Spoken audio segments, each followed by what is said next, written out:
Si Idong ay isang kaawa-awang bata. Paminsan-minsan, nagdadala ang kanyang ina ng ilang kaedad niya o maging mga sanggol sa bahay para alagaan. Sobrang bait ng ina sa mga bata, itinuturing niya silang parang sarili niyang mga anak at ang sarili niyang anak ay parang hindi nakikita. Hindi naman sa hindi siya pinapansin, kundi natatakot siyang baka kulang sa pagmamahal ang ibang mga bata. Ngunit para sa isang batang tulad ni Idong, talagang nakakalungkot ito. Ito ang kanyang magulong kabataan. Ngayon, dumalo siya sa kasal ng kanyang ex-boyfriend. Plano niyang magbigay ng kaunting pera para hindi masyadong masakit sa bulsa, pero sinabi ng kanyang kasamahan na kuripot siya sa kasal. Kinwenta ni Idong ang halaga ng perang ibibigay niya at naisip niyang makakabili na siya ng kotse. Sinabi ng kanyang kasamahan na babalik din naman sa kanya ang pera sa huli, ngunit naisip ni Idong na siya ang pupunta sa kasal ng iba. Pagkamatay niya o pagpunta niya sa ibang bansa, hindi na maibabalik ang pasasalamat. Sa huli, mas nakakalamang pa rin ang naunang ikinasal. Hindi inaasahan ng ex-boyfriend ni Seo Jung-won na dadalo siya sa kasal nito. Naisip ni Seo Jung-won na kung hindi siya pupunta ngayon, pagdududahan siya ng lahat. Binati niya ang kanyang ex na ikinasal pagkatapos lang ng 6 na buwang hiwalayan. Ngayon, ang Litter Electronics ay tatanggap ng 3 aplikante para sa interview. Kumpiyansa si Kim Tae-hyun sa kanyang sarili, ngunit nakahanap ang kumpanya ng kahinaan niya, wala siyang pamilya. Naniniwala si Kim Tae-hyun na walang sinumang ulila na ipinanganak na ulila. Pinalaki siya ng kanyang dakilang lola bago ito pumanaw. Nagkaroon siya ng tahimik na kabataan salamat sa tulong mula sa mga kumpanya. Isa ang Peter sa mga kumpanyang iyon. Dahil sa pasasalamat na iyon, gusto ni Kim Tae-hyun na ibigay ang lahat sa kumpanya. Sinabi ng interviewer na ang mga batang tulad niya ay madalas na may damdamin ng kawalan ng katiyakan. Sinabi ni Kim Tae-hyun na ang kawalan ng katiyakan ang nagtutulak sa kanya na mag-isip ng mabuti at iyon ang dahilan kung bakit siya nagiging mature. Sa sandaling ito, mukha siyang nagniningning na parang isang budha. Ang interviewer na nagiging kontrabida ay naghagi sa kanya ng mahihirap na tanong, ngunit hindi natakot si Kim Tae-hyun at matapang niyang sinagot ang lahat ng kanilang tanong. Tinanong nila si Jung Soo-bin kung makakaapekto ba ang kanyang mga anak sa kanyang trabaho o kung mayroon siyang superior na naghihikayat sa kanya sa pamamagitan ng paghipo sa kanyang katawan. Dahil walang proteksyon ng budha, nalunod si Jung Soo-bin. Sunod, tinanong ng interviewer si Oh Min-jae, ano sa tingin mo ang tungkol sa superior na nagpapakita ng labis na pagmamalasakit sa kanyang babaeng nasasakupan? Sinabi ni Oh Min-jae na ang isang kumpanyang tulad ng Litter ay walang ganoong uri ng panliligalig o kilos. Narinig ni Kim Tae-hyun ang sinabi ni Oh Min-jae at inakala niyang ang mga babae ay biktima na hindi makapagsalita. Personal na sinabi ni Oh Min-jae na sasabihin niya sa babae na mangolekta ng 10 ebidensya at magdemanda. Hindi nasiyahan ang interviewer nang makita niyang nire-record na ito. Binigyan niya si Kim Tae-hyun ng pagkakataong baguhin ang kanyang sinabi. Tinakpan ni Kim Tae-hyun ang tenga ni Oh Min-jae at sinabing ededemanda pa rin niya. Natapos ang interview, humingi ng paumanhin si Kim Tae-hyun sa 2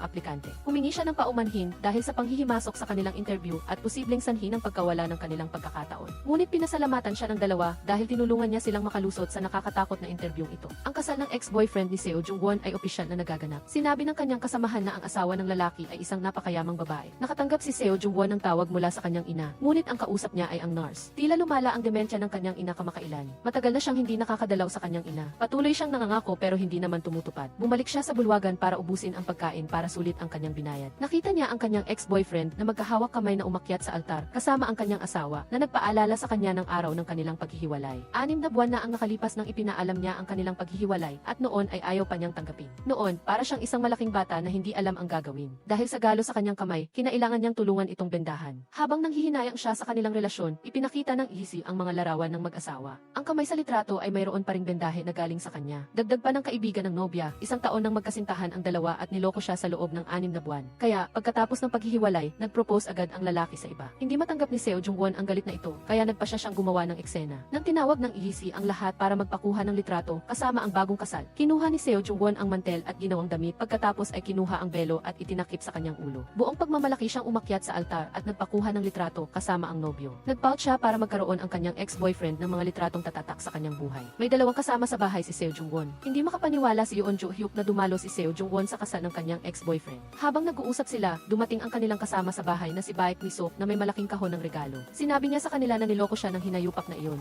At sa loob ng kahon ng regalo ay ang bridal bouquet. Hindi inaasahan ni Seo Jung-won na siya ang makakahuli ng bouquet. Naisip niya ang perang nasayang niya sa pagmamayabang para sa kanyang ex-boyfriend. Nakaranas na rin si Seo Jung-won ng maraming relasyon, ngunit hindi pa malinaw kay Yoon Jo-hyuk ang dahilan ng kanilang paghihiwalay. 6 na taon na ang nakalipas, may isang lalaking pabigat na ayaw gumastos para sa mga gamit. Pagkalipas ng 3 taon, isa namang lalaki na walang ambisyon at pabigat pa rin. Isinuli ni Kim Tae-hyun ang kanyang suit sa isang pulis. Pinayuhan siya ng pulis na bumili ng iba pang damit dahil sa panahon ngayon, mahirap makahanap ng trabaho kung hindi maayos ang pananamit. Nakita ni Kim Tae-hyun ang mga larawan ng mga kriminal at nag-alok na tulungan silang idikit ang mga ito. Nakilala ng batang pulis si Kim Tae-hyun bilang ang taong nakahuli sa 2 sa 5 wanted na kriminal. Sinabi ng pulis, Si Kim Tae-hyun ay isang anghel sa anyo ng tao. Idinikit ni Kim Tae-hyun ang mga poster sa kariton ng mga matatanda sa kapitbahayan. Pinayuhan niya silang tumawag sa pulis kapag nakita nila ang mga ito, ngunit huwag na lang palakihin ang issue para sa kanilang kaligtasan. Tinitingnan siya ng mga matatanda na parang isang anghel. Tinanong ni Seo Woo-jae si Seo Jung-won kung kailan niya ito dadalhin para bisitahin ang kanyang ina. Sinabi ni Seo Jung-won na dadalhin niya ito kapag tapos na ang paggawa ng bahay. Nagtampo si Seo Woo-jae dahil isang taon na niyang ipinangako iyon. Nag-inarte si Seo Jung-won at humingi ng jelly. Ang lalaki sa convenience store ay si Kim Tae-hyun.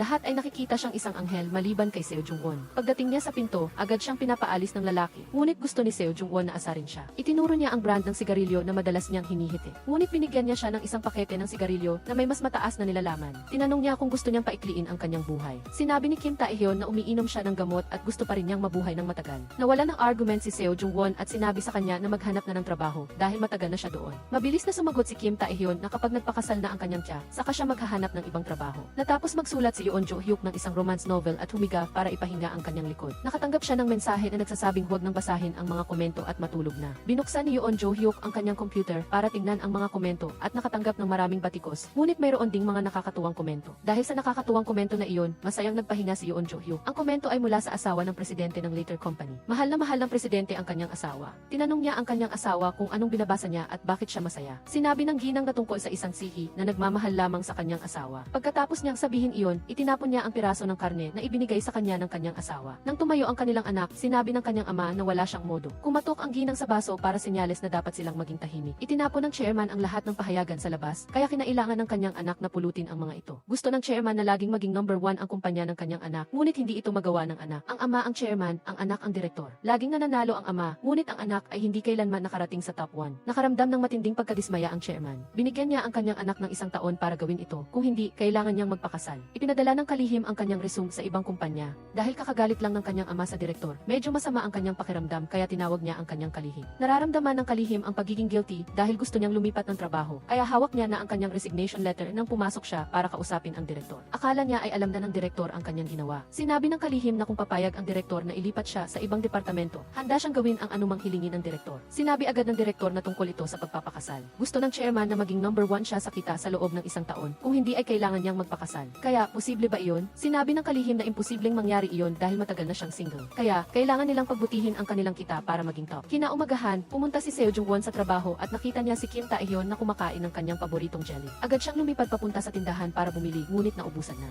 Iyong kinakain niya ay ang huling piraso sa tindahan. Galit siyang umalis. Ang kanyang ex-boyfriend ay subordinate niya. Kakagaling lang niya mula sa isang classified mission. Kahit na matagal na siyang nagtatrabaho doon, hindi niya alam ang mga benepisyo ng kumpanya. Ipinaliwanag ng kanyang kasamahan na ang kumpanya ay nagbibigay ng mga benepisyo para sa mga empleyado na nagpakasal at nagkaanak. Napakaganda ng benepisyong ito, ngunit naramdaman ni Seo Jung-won na unfair ito para sa mga single. Tama, ang mga babaeng ikinasal ay doble ang pressure o maging triple. May isang lalaki sa kumpanya na 2 beses ikinasal sa loob ng 2 taon. Walang pakialam ang kumpanya kung masaya ba ang mag-asawa, basta ikinasal, makakakuha sila ng benepisyo. Kung gusto ni Seo Jung-won na tumaas ang kanyang sweldo, dapat niyang subukang magpakasal. Napakainit ng ulo ni Seo Jung-won nang makita niya ang regalo sa kasal ng kanyang ex-boyfriend. Pinapunta niya ito sa kanyang opisina at sinabing gusto niyang ibalik ang perang ibinigay niya bilang regalo sa kasal. Naisip ng kanyang ex-boyfriend na napakawalang saysay nito. Sinabi ni Seo Jung-won na sinubukan niyang panatilihin ang sikreto ng kanilang relasyon. Mas mabuting ibalik niya ang pera. Sinabi ng kanyang ex-boyfriend na ibabalik niya sa kasal ni Seo Jung-won. Hindi alam kung ang isang taong mapagkalkula tulad ni Seo Jung-won ay makakapagpakasal. Naalala niya 6 na buwan na ang nakalipas, masaya pa rin ito nang mahalin niya at gustong magpakasal kaagad upang hindi na sikreto ang kanilang relasyon. Tinanong pa niya kung mag-isa ba siyang nag-aalaga sa kanyang ina. Ang kanyang ex-boyfriend ay isang taong mapagkalkula. Nakipaghiwalay siya sa kanya upang gumaan ang kanyang pasanin, ngunit sa kabila ng kanyang pag-aalala para sa kanya, niloko pa rin siya nito. Habang iniisip niya ito, lalong nainis si Seo Jung-won kaya nagpa siya siyang singilin ang pera. Tinawagan niya ang kanyang ex-boyfriend at sinabing nandyan ang asawa nito. Hindi niya inaasahan ang hakbang na ito. Mabilis siyang bumaba sa lobby para pigilan si Seo Jung-won na magsalita. Nang makita niya ang 2 babaeng nakaupo roon, halos mamatay siya sa pag-aalala. Lumabas na gumawa si Seo Jung-won ng regalo mula sa wedding bouquet para sa kanila. Dahil alam niyang nasa alanganin siya, lumuhod ang kanyang ex-boyfriend at nagmakaawa. Maliit lang ang binibigay ng asawa niya na pera para sa kanyang gastusin at napakabangis nito. Gusto niyang maging mabuting asawa at alagaan ang kanyang minamahal na asawa, kaya humingi siya ng palugit kay Seo Jung-won hanggang sa kanyang kasal. Tungkol sa kahilingan, iminungkahi ng kalihim sa direktor ang isang plano na sa tingin niya ay magiging epektibo. Naniniwala ang kalihim na ang mga empleyado. Naisip ng kanilang henyo na matutulungan niya ang kumpanya na umakyat sa nangungunang posisyon. Tinanong ng kalihim ang direktor kung pumayag na siyang lumipat sa development team. Ngunit ang isang mahusay na tagapayo tulad niya ay tiyak na pananatilihin ng direktor. Ang mungkahi lalaki ng kalihim ay naipatupad na. Ito ay isang paligsahan sa A Bright Future Ideas na pinangangasiwaan ng chairman. Ang laki ng kompetisyon ay panloob sa kumpanya kung saan nagtatrabaho si Seo Jung-won. Kung mananalo siya sa kompetisyon, mabilis siyang magkakaroon ng pagkakataong ma-promote. Naisip ni Seo Jung-won na sa halip na hintayin ang benepisyo sa kasal mula sa kumpanya, mas mabuting sumali na lang siya sa kompetisyong ito. Ngunit sinabi sa kanya ng kanyang kasamahan ang isang sikreto. Hindi nila hahayaan ang mga babae na lumahok sa mga kaganapan na pinangangasiwaan ng chairman. Nang pag-isipan niya itong muli, tila mayroong kakaibang pagkakapare-pareho. Ang mga sekretarya ng mga boss ay pawang mga lalaki. Sinabi ng kasamahan na ang chairman ay may maraming iskandalo sa kanyang personal na buhay. Narinig niya na ang bagay na ito ay ginawa sa utos ng kanyang asawa. Sinabi ng ilan na hindi magkasundo ang mag-ama. Kaya, ang singit ng chairman at ang balakang ng kanyang anak na may kawalan ng katiyakan ay humahad lang ba sa pag-usad ni Seo Jung-won dahil lang hindi pa siya kasal. Sinabi ng kanyang kasamahan na kailangan lang niyang yumuko habang nagtatrabaho sa kumpanyang ito. Ngunit kapag nagpakasal siya, mayroon pa rin siyang pagkakataon na umasenso. Ngunit mas gugustuhin pa rin ni Seo Jung-won na isuko ang promosyon. Bumalik siya sa convenience store. Naalala niya ang mga nakakagulat na salita ngayong araw na nagpagalit sa kanya. Nag-aayos si Kim Tae-hyun ng mga gamit nang makita niya ang mapanuring tingin ni Seo Jung-won.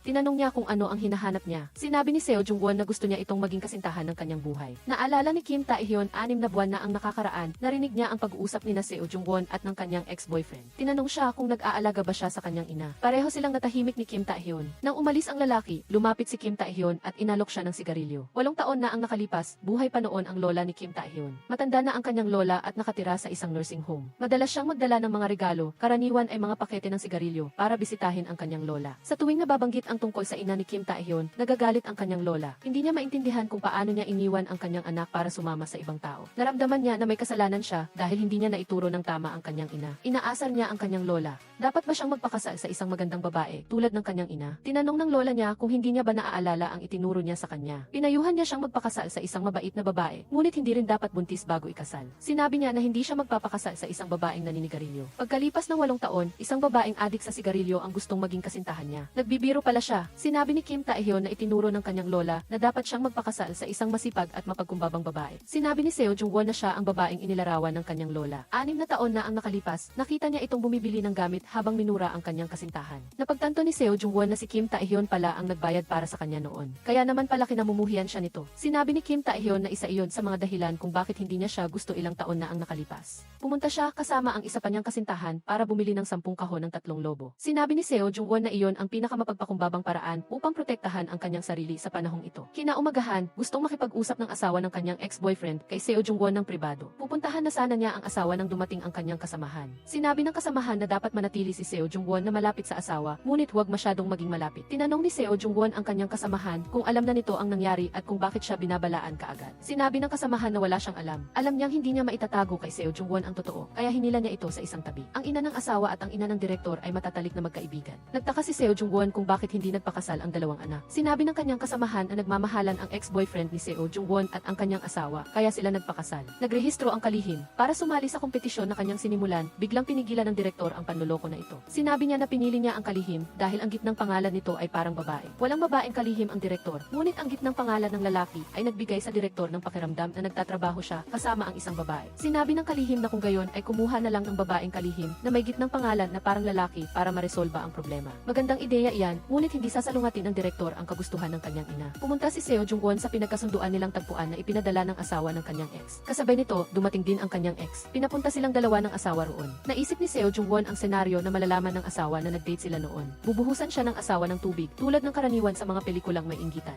Ngunit hindi, pinapunta niya silang dalawa roon. Tungkol sila sa kompetisyon ng kumpanya, ang mga panukala ni Seo Jung-won at ng kanyang ex-boyfriend na ipinadala sa kanilang boss ay 70% magkapareho. Mukhang ang kanilang karanasan sa paggawa ng parehong proyekto ang dahilan ng kanilang pagkakapareho. Ginagamit nila pareho ang artificial intelligence, kaya normal lang na magkapareho. Sinabi ng asawa na dapat isipin ni Seo Jung-won kung paano lutasin ang magkaparehong sitwasyong ito. Tinanong ng ex-boyfriend si Seo Jung-won kung paano niya lulutasin ang problemang ito ngayon. Sinabi niya na sigurado siyang alam na alam niya ang kahihinatnan ng pagkuha ng ideya ng ibang tao. Alam na alam niya kung kanino ang ideyang ito. Patuloy na sinundan siya ng ex-boyfriend. Sinabi niya na alam niyang hindi siya mananalo sa kompetisyong ito. Kung ang chairman ang nagbabantay, paano mananalo ang isang single na babae na tulad niya? Sinabi ni Seo Jung-won na gayunpaman, ang ideya ay sa kanya. Sinabi ng ex-boyfriend na kung hindi siya makakasali, sayang ang napakagandang ideya na iyon. Siya mismo ang gagawa ng kanyang makakaya para manalo sa premyo upang hindi masayang ang ideya. Sinabi ni Seo Jung-won na kung hindi niya babawiin ang kanyang aplikasyon, pupunta siya sa Human Resources Department. Sasabihin niya ang buong kwento sa kanila. Kung ayaw niyang magdiborsyo, bawiin niya ang aplikasyon. Sinabi ng ex-boyfriend ex-boyfriend na kung sasabihin ni Seo Jung-won sa Human Resources Department ang tungkol sa kanilang halos pagpapakasal. Ngunit sa huli ay nagpakasal siya at naghanap siya ng paraan para maghiganti. Maniniwala ba sila? Nagpakasal na ang ex-boyfriend at patuloy pa rin si Seo Jung-won na nakikisalamuha sa kanya. Makakatulong ba ang iskandalong ito para manalo siya sa kompetisyon? Hindi niya pinayagan siyang magtiwala ng matagal, kaya agad niyang ipinaalam sa kanya at sa lahat na ikakasal siya sa susunod na buwan. Ito ang iskandalo ng ex-girlfriend.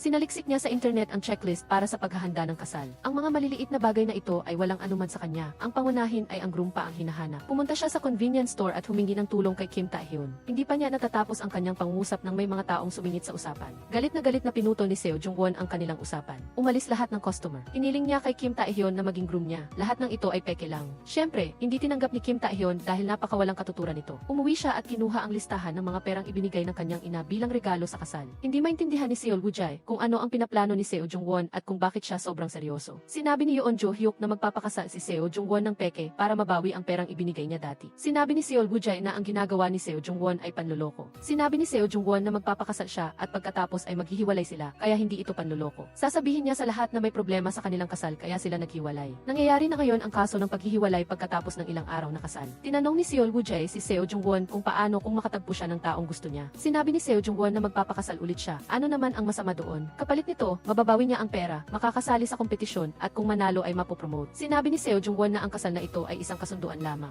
Dalawang salita, kasunduan, ang nagpagalit kay Seol Woo-jae. Tinanong niya si Seo Jung-won kung naglakas loob siyang gamitin ang kasunduang ito para lokohin ang kaibigan ng kanyang ina. Sinabi ni Seo Jung-won na parang anak ng kanyang ina si Seol Woo-jae. Sinabi ni Seol Woo-jae na itinuturing lang ni Seo Jung-won ang kanyang ina bilang ina kapag nakakakuha siya ng benepisyo. Iniwan ni Seo Jung-won ang kanyang ina nang wala na ang kanyang ama. Bilang isang anak, nagdala siya sa kanyang ina ng isang peking manugang. Sinabi ni Seo Jung-won na nakipaghiwalay si Seol Woo-jae at bumalik sa kanyang kasintahan ng mahigit 100 beses sa loob ng 15 taon, mas marami pa sa kanya. Hindi gusto ni Seol Woo-jae na pinag-uusapan ang kanyang buhay, kaya umalis siya. Sinundan ni Yoon Jo-hyuk si Seol Woo-jae, umaasang bababa ang galit nito. Sinabi ni Seol Woo-jae na itinuturing lamang sila ni Seo Jung-won na pamilya kapag nakikinabang siya. Sinabihan ni Seol Woo-jae si Yoon Jo-hyuk na lumipat na ng tirahan. Gusto ni Seo Jung-won na maging nag-iisang anak at hindi kailangan ang mga ampon na kasama niya. Iyon ang sinabi ni Seol Woo-jae para marinig ni Seo Jung-won. Naalala ni Yoon Jo-hyuk noong bata pa siya nang ampunin siya ng mga magulang ni Seo Jung-won. Noong panahong iyon, si Seo Jung-won ay nasa huling taon na ng pag-aaral. Hindi niya nagustuhan ng ampunin ng kanyang mga magulang ang iba. Sinisi niya ang kanyang ina sa hindi pagpansin sa kanyang damdamin.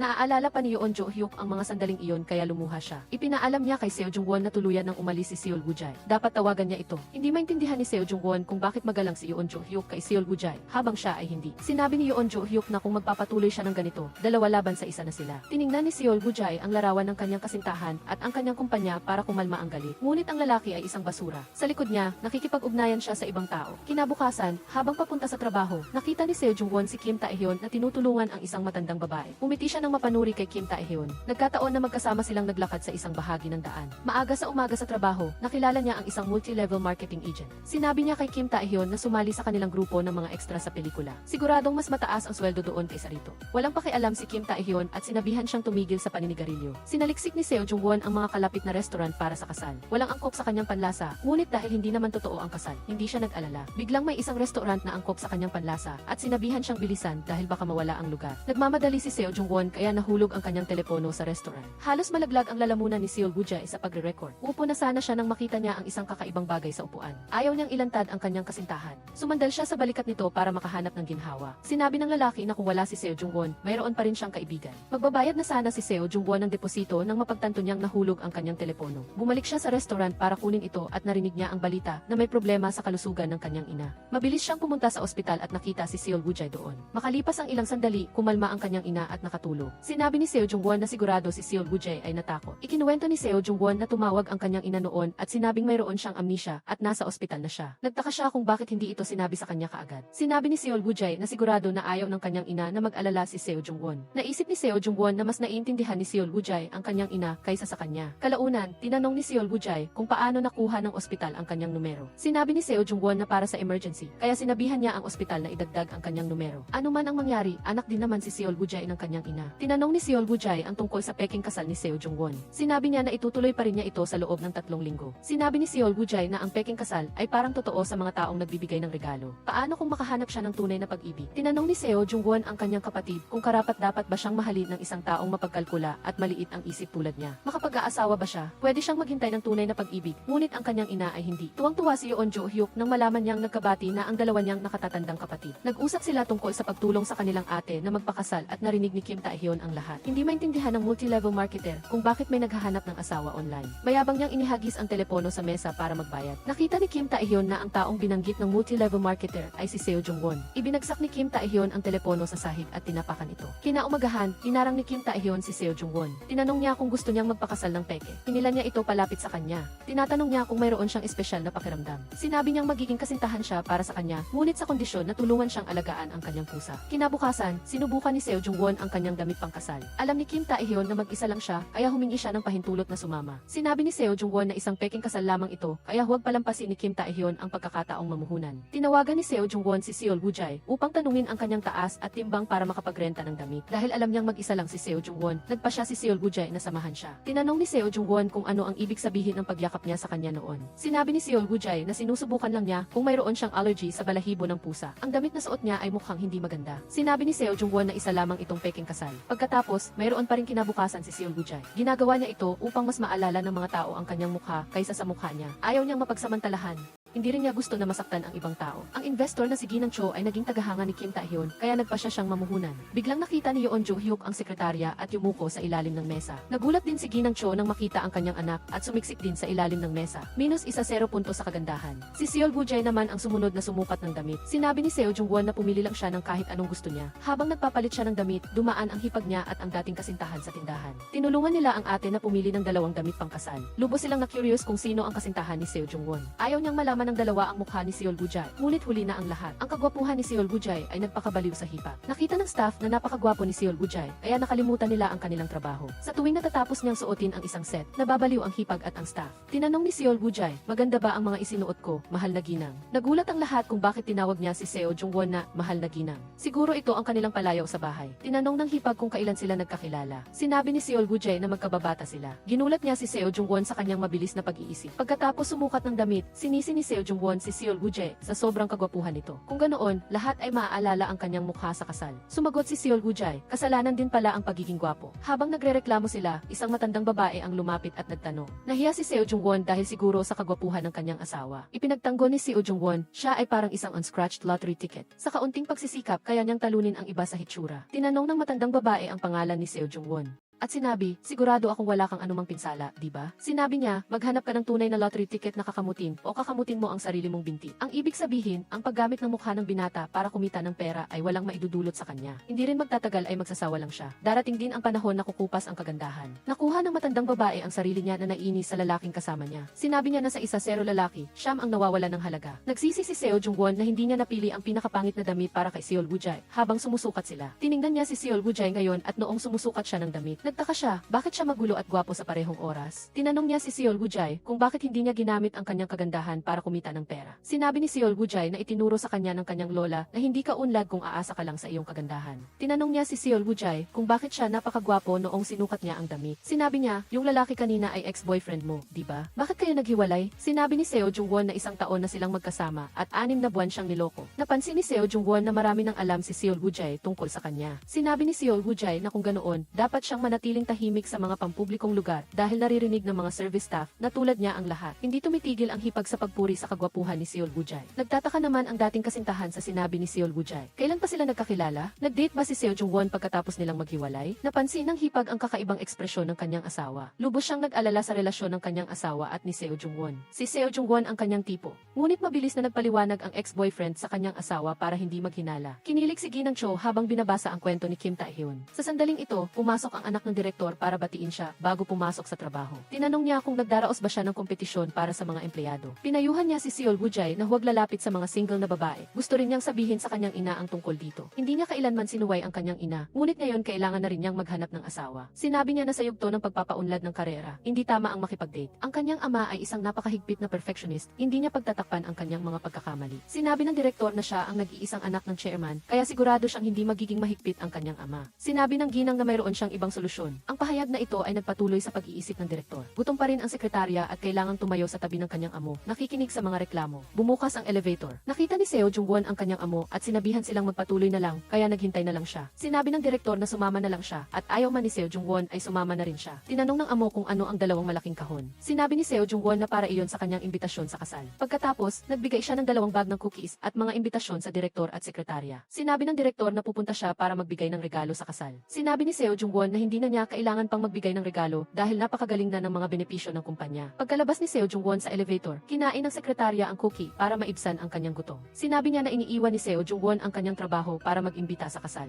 Sinabi ng direktor na ang pagtigil sa trabaho para sa kasal ay sinusuportahan. Bumaba ang birth rate sa Korea, kaya kung mayroong benepisyo para tumaas ang populasyon, siya ang makikinabang bilang direktor. Sinabihan ng direktor ang sekretarya na dumalo sa kasal at isulat ang kanyang pangalan bilang nagbigay ng pera. Sumagot ang sekretarya, nangako ka na tapos ako ang gagawa. Naging abala si Seo Jung-won sa pag-imbita sa kasal. Nireklamo siya ng mga kasamahan niya na hindi niya sinabi sa kanila ang tungkol sa kasintahan, samantalang nakita na ng hipag ang mukha niya at kung ano-ano pa. Tinanong ng mga kasamahan kung nag-propose ba ang lalaki sa kanya. Naalala ni Seo Jung-won ang plano at nakalimutan ang tungkol sa proposal. Ngunit ipinagyabang niya na syempre nag-propose muna bago ikinasal. Hindi naman pinatawad ng ex-boyfriend at tinanong kung nasaan ang kanyang singsing. Nagulat si Seo Jung-won sandali tapos sinabihan ang lahat na magtaka. Malalaman mo sa araw ng kasal. Nang gabing iyon, nagtagal siya sa convenience store. Nakita niya ang mga customer na kumakain sa labas dahil umalis si Seo Jung-won. Tinanong ni Seol Woo-jae kung ano ang ginagawa niya at bakit siya matagal nang nakaupo doon. Sinabi niya na kailangan niyang mag-propose. Sobra na raw na pinakasalan niya siya, tapos ngayon pinipilit pa siyang kumuha ng magandang litrato. Nagtalo sina Seol Woo-jae at Seo Jung-won tungkol sa proposal.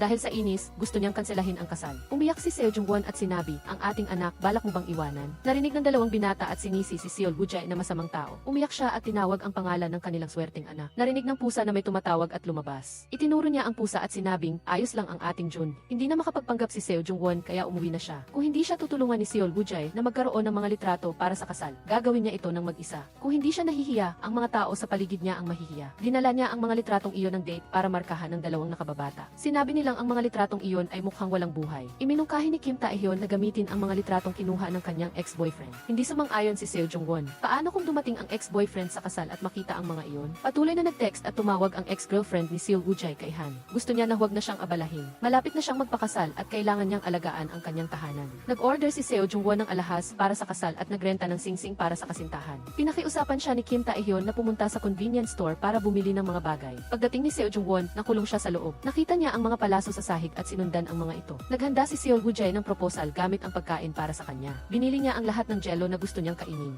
Sinabi niya na kung papayag siya, ang lahat ng jello at siya mismo ay magiging kanya. Agad na sumang-ayon si Seo Jung-won. Tinanong niya kung bakit siya nag-propose ngayon. Sinabi niya na kailangan na rin niyang magpakasal. Ang dahilan ay may isang tao sa ibang bansa na patuloy siyang inaanyayahan doon. Naisip niya na kung magtatatag siya ng pamilya, hindi na siya guguluhin ng mga ito. Sinabi ni Seo Jung-won na marahil iyon ang kanyang dating kasintahan. Tinanong niya kung kasal na ito. Sinabi ni Seol Woo-jae na hindi rin niya alam. Kinuha ni Seo Jung-won ang bagong rentang singsing at ipinasuot kay Seol Woo-jae. Buti na lang at eksaktong sukat. Sinabi ni Seol Woo-jae na ito ang huling pagkakataon para mag-isip si Seo Jung-won. Sinabi ni Seo Jung-won na pagsisisihan niya kung hindi siya sasali sa kompetisyon. Kung manalo siya at maging direktor, babaguhin niya ang mga patakaran ng kumpanya na napakawalang katarungan sa mga single na babae. Nakatayo ang direktor sa ibabaw ng tablet ng kanyang ina. Kinuha niya ito at sinuri kung may basag. Hindi sinasadyang nabuksan niya ang device at nagulat siya. Ano ang binabasa ng aking ina? Ang kasal ay nagsimula na. Binigyan ni Seo Jung-won ng gawain ang 3 tao. Aakayin ng sihi ang mga bisita sa kanilang upuan. Gagawa si Kim Tae-hyun ng peking kwento para ipaliwanag kung bakit wala ang mga magulang ng kasintahan. At mananatili si Seol Woo-jae sa waiting room. Kung mas kaunti ang makakakita sa kanya, mas mabuti. Bagaman hindi niya kilala ang sinuman, masigla pa ring ngumiti ang ina ni Seo Jung-won at nagpakuha ng litrato. Inisip ng 2 ampon na ginagawa ito ni Seo Jung-won para makatulog ng payapa ang kanyang ina. Dumating na ang tamang oras, handa na ang mag-asawa na pumasok sa isla. Habang naghihintay kay Seol Woo-jae, nakita niya ang ama at anak na babae sa kabilang silid na masayang nag-uusap. Naalala niya ang araw na inampon ng kanyang mga magulang si Kim Tae-hyun. Sinundan siya ng kanyang ama para aliwin siya. Sinabi niya na ayaw na nilang umampon pa, ngunit kaawa-awa raw ang sitwasyon ni Kim Tae-hyun. Sinabi niya na nag-iisa siyang anak, ngunit hindi niya kailanman naramdaman na nag-iisa siyang anak. Ang mga kapatid niya noong bata pa siya, saan na silang lahat ngayon? Gusto niyang mamuhay ng normal na buhay pamilya. Nangako ang kanyang ama na mamumuhay lang sila para sa kanilang 3 pamilya. Hindi naniwala si Seo Jung-won sa kanyang ama. Ngayon, nagsisisi siya na hindi niya pinaniwalaan ang kanyang ama. Hindi sinasadya niyang nahulog ang kanyang sapatos at buti na lang dumating si Seol Woo-jae at isinuot ito sa kanya. Pagkatapos, naglakad silang dalawa papunta sa altar. Sa gitna ng pagbati ng lahat, binilang ni Kim Tae-hyun at Seo Jung-won ang mga regalo sa kasal. May mahalagang gagawin si Kim Tae-hyun kaya hindi siya makapagtagal. Bumaba si Kim Tae-hyun sa parking lot para hatid siya. Nag-iisang naiwan si Kim Tae-hyun sa wedding gift table nang dumating ang sekretarya para magbigay ng regalo. Nagkakilala pala silang dalawa. Kinabahan si Kim Tae-hyun nang makita muli ang gwapong lalaki. Naging magkaklase sila ng sekretarya. Naaalala pa rin niya si Kim Tae-hyun dahil sa kakaibang panggit ng pangalan nito. Madalas pa rin niyang hinahanap ang pangalan ni Kim Tae-hyun para makita kung nanalo siya sa writing contest. Galit ang direktor dahil nadudumisan ang Korean script dahil sa malaswang gawa. Gusto niyang makita ang mukha ng may akda para masigawan niya. Pagkatapos ng kasal, naglakbay sina Seo Jung-won at Seol Woo-jae para sa kanilang honeymoon. Ibinigay ni Seol Woo-jae kay Seo Jung-won ang kanyang singsing sa kasal at sinabing maghiwalay na sila. Plano niyang tanggapin ito nang dumating ang mag-asawang dating magkasintahan. Sinabihan ng asawa na sumakay sila sa kotse para maihatid niya sila sa hotel. Pagkatapos ng kasal, gayon lang sila mag-honeymoon. Tumanggi si Seo Jung-won at sumakay sa taxi kasama si Seol Woo-jae. Ang tadhana nga naman, saan man sila magpunta ay nakikita sila at ang kanilang mga silid ay magkatabi pa. Gustong-gusto nang umuwi ni Seol Woo-jae, ngunit hindi siya pinayagan. Sinabi ni Seo Jung-won na manatili na lang siya doon magdamag at pagkatapos ay umalis kinabukasan pagkatapos kumain ng agahan. Sinabi ni Seol Woo-jae, madali mo lang bang kayang manatili magdamag kasama ang isang lalaki? Sumagot si Seo Jung-won, hindi ka naman lalaki. Gustong umalis ni Seol Woo-jae, ngunit nakita niyang mailalabas sa katabing silid, kaya bumalik siya sa silid kasama si Seo Jung-won. Bumalik si Seo Jung-won sa kanyang mga araw sa high school. Pinaparusahan si Kim Tae-hyun na lumuhod dahil sa pagiging bobo sa matematika. Pinaparusahan din ang sekretarya dahil hindi niya naunawaan ang sining. Nakita niya na nakasuot ng palda si Seo Jung-won at kailangang lumuhod, kaya hinubad niya ang kanyang jacket para ilatag niya sa ilalim ng kanyang tuhod. Tinulungan din niya itong hawakan ang parusang tabla. Dumating si Seo Jung-won na nakasuot ng kakaibang damit para iligtas ang kanyang kapatid. Sa halip na humingi ng paumanhin sa guro at iuwi ang kanyang kapatid. Sinabi ni Seo Jung-won na tawagan na lang ng guro ang pulis para hulihin siya. Sinabi ng guro na madalas sumusulat ang kanyang kapatid habang nasa klase ng matematika. Ipinahiwatig ng guro ang kanyang paghamak. Magiging maayos kaya si Kim Tae-hyun sa hinaharap. Sinabi ni Seo Jung-won, malay mo, pagkatapos ng 15 taon, maging bestseller ang libro na isinulat niya. Sinabi ni Seo Jung-won na ang paghihikayat ay nagpapataas ng pasanin sa tatanggap. Walang nawawala sa nagbibigay. Sa halip na hamakin ang bata, mas mabuting hikayatin siya para siya ay bumuti. Napansin ng sekretarya na si Seo Jung-won ang babae noong taon na iyon na ate ni Kim Tae-hyun. Matapos marinig ang kanyang kwento, tinanong ng sekretarya, maari ba akong padalhan ni Kim Tae-hyun ng ilan sa mga sinulat niya? Naisip ng sekretarya na sumusulat siya ng mga kwentong pambata, kaya gusto niyang basahin ang mga ito. Bukod pa rito, kailangan ng kumpanya na maglathala ng mga kwentong pambata. Malay mo, matulungan niya si Seo Jung-won. Ngunit ang kwento na isinulat niya ay hindi angkop para sa mga bata. Ngunit ang sekretarya ay mukhang inosente. Hindi niya maintindihan kung anong klase ng kwento ang isinulat niya, kaya gustong-gusto niyang basahin. Biglang nag-text ang direktor sa sekretarya na pumunta agad sa opisina. Bago umalis, binigyan niya si Seo Jung-won ng business card para madaling makipag-ugnayan. Hindi niya inaasahan na ang kanyang ate ay nagtatrabaho sa parehong kumpanya ng sekretarya. Tinawagan niya ang kanyang ate para sabihin ang magandang balita, ngunit hindi ito sumagot. Nahihirapan siya sa mga hair clip sa kanyang ulo. Sinabi niya kay Seol Woo-jae na maghugas na siya ng mukha dahil kung hindi ay maghihintay pa siya ng buong araw. Nag-aalangan si Seol Woo-jae sa silid. Nahulaan ni Seo Jung-won na ito ang unang beses na nagpunta siya sa hotel. Sinabi ni Seol Woo-jae, bakit? Sa 26 na taon ng aking buhay, hindi pa ba ako nakapunta sa motel o hotel? Siguro nakapunta na siya sa motel, ngunit para lang matulog. Si Seo Jung-won, na may maraming taon ng karanasan, ay gustong bigyan ng ilang tip ang nakababatang kapatid sa pagpunta sa hotel. Tinanong ni Seol Woo-jae kung mayroon siyang pag-asa sa halik sa altar. Noong panahong iyon, naghahanda sila para sa isang romantikong sandali nang magkasakit ang kanyang ina. Para kay Seo Jung-won, ang pagkagambala sa sandaling iyon ay halos ikamatay niya sa tuwa. Kung hindi ito maisagawa sa altar, gagawin na lang nila doon. Tinanong niya kung bakit hindi ipinikit ni Seo Jung-won ang kanyang mga mata nang maghahanda siyang humalik. Muling ginamit ni Seo Jung-won ang kanyang malawak na karanasan para sabihin na bata pa si Seol Woo-jae. Pagkaalis niya, nakahinga siya ng maluwag. Halos lumampas siya sa kanyang limitasyon. Binasa ng sekretarya ang super panandang pandagdag romance novel na ibinigay ng direktor. Dahil sa shock sa mga salita roon, kinailangan siyang dalhin sa ospital. Ang bida sa kwento ay katulad ng pangalan ng sekretarya. Dahil dito, hindi maiwasang pag-isipan ng direktor ang kanyang sekretarya. Hindi inaasahan ng sekretarya na ganoon ka-abnormal ang direktor, na naiisip pa ang sarili niya sa kwento. Umiiyak na sinabi ng direktor na ang kanyang ina ay nagbabasa ng ganoong uri ng nobela. Sinabi ng direktor na siya ang nag-iisang puting lotus sa bahay, at ang pagsusulat ng negatibong komento ay sumasalungat sa kanyang dalisay na imahe. Hindi na nakayanan ng direktor kaya siya na ospital. Ngunit determinado pa rin siyang sirain ang panulat ng may akda. Ang gabi ay isang magandang panahon para sa bagong kasal na bilangin ang mga regalo sa kasal. Nakita ni Seol Woo-jae na mukhang pagod si Seo Jung-won, kaya sinabihan niya itong magpahinga muna at kaya niya nang mag-isa. Hindi siya nagtitiwala dito kaya patuloy pa rin siyang umupo at nagbilang kasama si Seol Woo-jae. Hindi maintindihan ni Seol Woo-jae kung bakit hindi siya pinagkakatiwalaan ni Seo Jung-won, gayong may tiwala naman siya sa sarili. Sinabi ni Seo Jung-won na bukod sa pangalan at mukha ni Seol Woo-jae, wala siyang alam tungkol sa pamilya nito. Ikinuwento ni Seol Woo-jae na noong bata pa siya, umalis ang kanyang ina para manirahan sa ibang bansa. Sa testamento ng kanyang ina, nalaman niya na hindi alam ng kanyang ina ang kanyang pag-iral. Kaya kung bibisitahin niya ang kanyang ina, mas magiging komplikado ang buhay nito. Samantala, ipinaalam ni Ginang Cho kay Kim Tae-hyun na may isang account na minumura siya. Tiningnan ni Kim Tae-hyun ang kanyang post at nakita na ang account na iyon ay nagtuturo sa kanya kung paano mahalin ang Korean language. Kinabukasan, pumunta si Seo Jung-won sa airport. Sinabi niya kay Seol Woo-jae na maaari na itong bumalik. Tinanong niya kung bakit hindi niya ginugugol ang oras sa kanyang ina. Sinabi niya na hindi niya gusto ang kanyang ina. Mahal niya ang kanyang ina, ngunit hindi niya gusto ang paraan ng pagtrato nito sa kanya. Tinanong ni Seol Woo-jae kung dahil ba hindi na siya kinikilala ng kanyang ina. Bagamat siya ang tunay na anak, mas interesado raw ang ina sa ampon. Inalok niya si Seol Woo-jae ng bayad, ngunit hindi niya ito tinanggap. Sinabi niya na ang halagang iyon ay makakapagdala sa kanya sa ibang bansa. Sinabi ni Seol Woo-jae na nagpakasal lang siya para hindi na siya masyadong tanungin. Sinabi ni Seo Jung-won na baka sa isang punto ay gusto niyang sumama sa kanyang ina. Sinabi niya na mahalin niya ang sarili at gawin ang anumang gusto niyang kainin o puntahan. Sa eroplano, binasa niya ang sulat kamay na ipinadala ni Seol Woo-jae sa kanya. Umaasa siyang mamumuhay siya ng masaya. 3 buwan pagkatapos, nagdaos ang kumpanya ng seremonya ng paggawad para sa kompetisyon. Tinanong ni Seo Jung-won ang kanyang ex-boyfriend kung masaya ba siya sa pagkamit ng mataas na parangal, gayong nakuha lang niya ang ideya mula sa iba.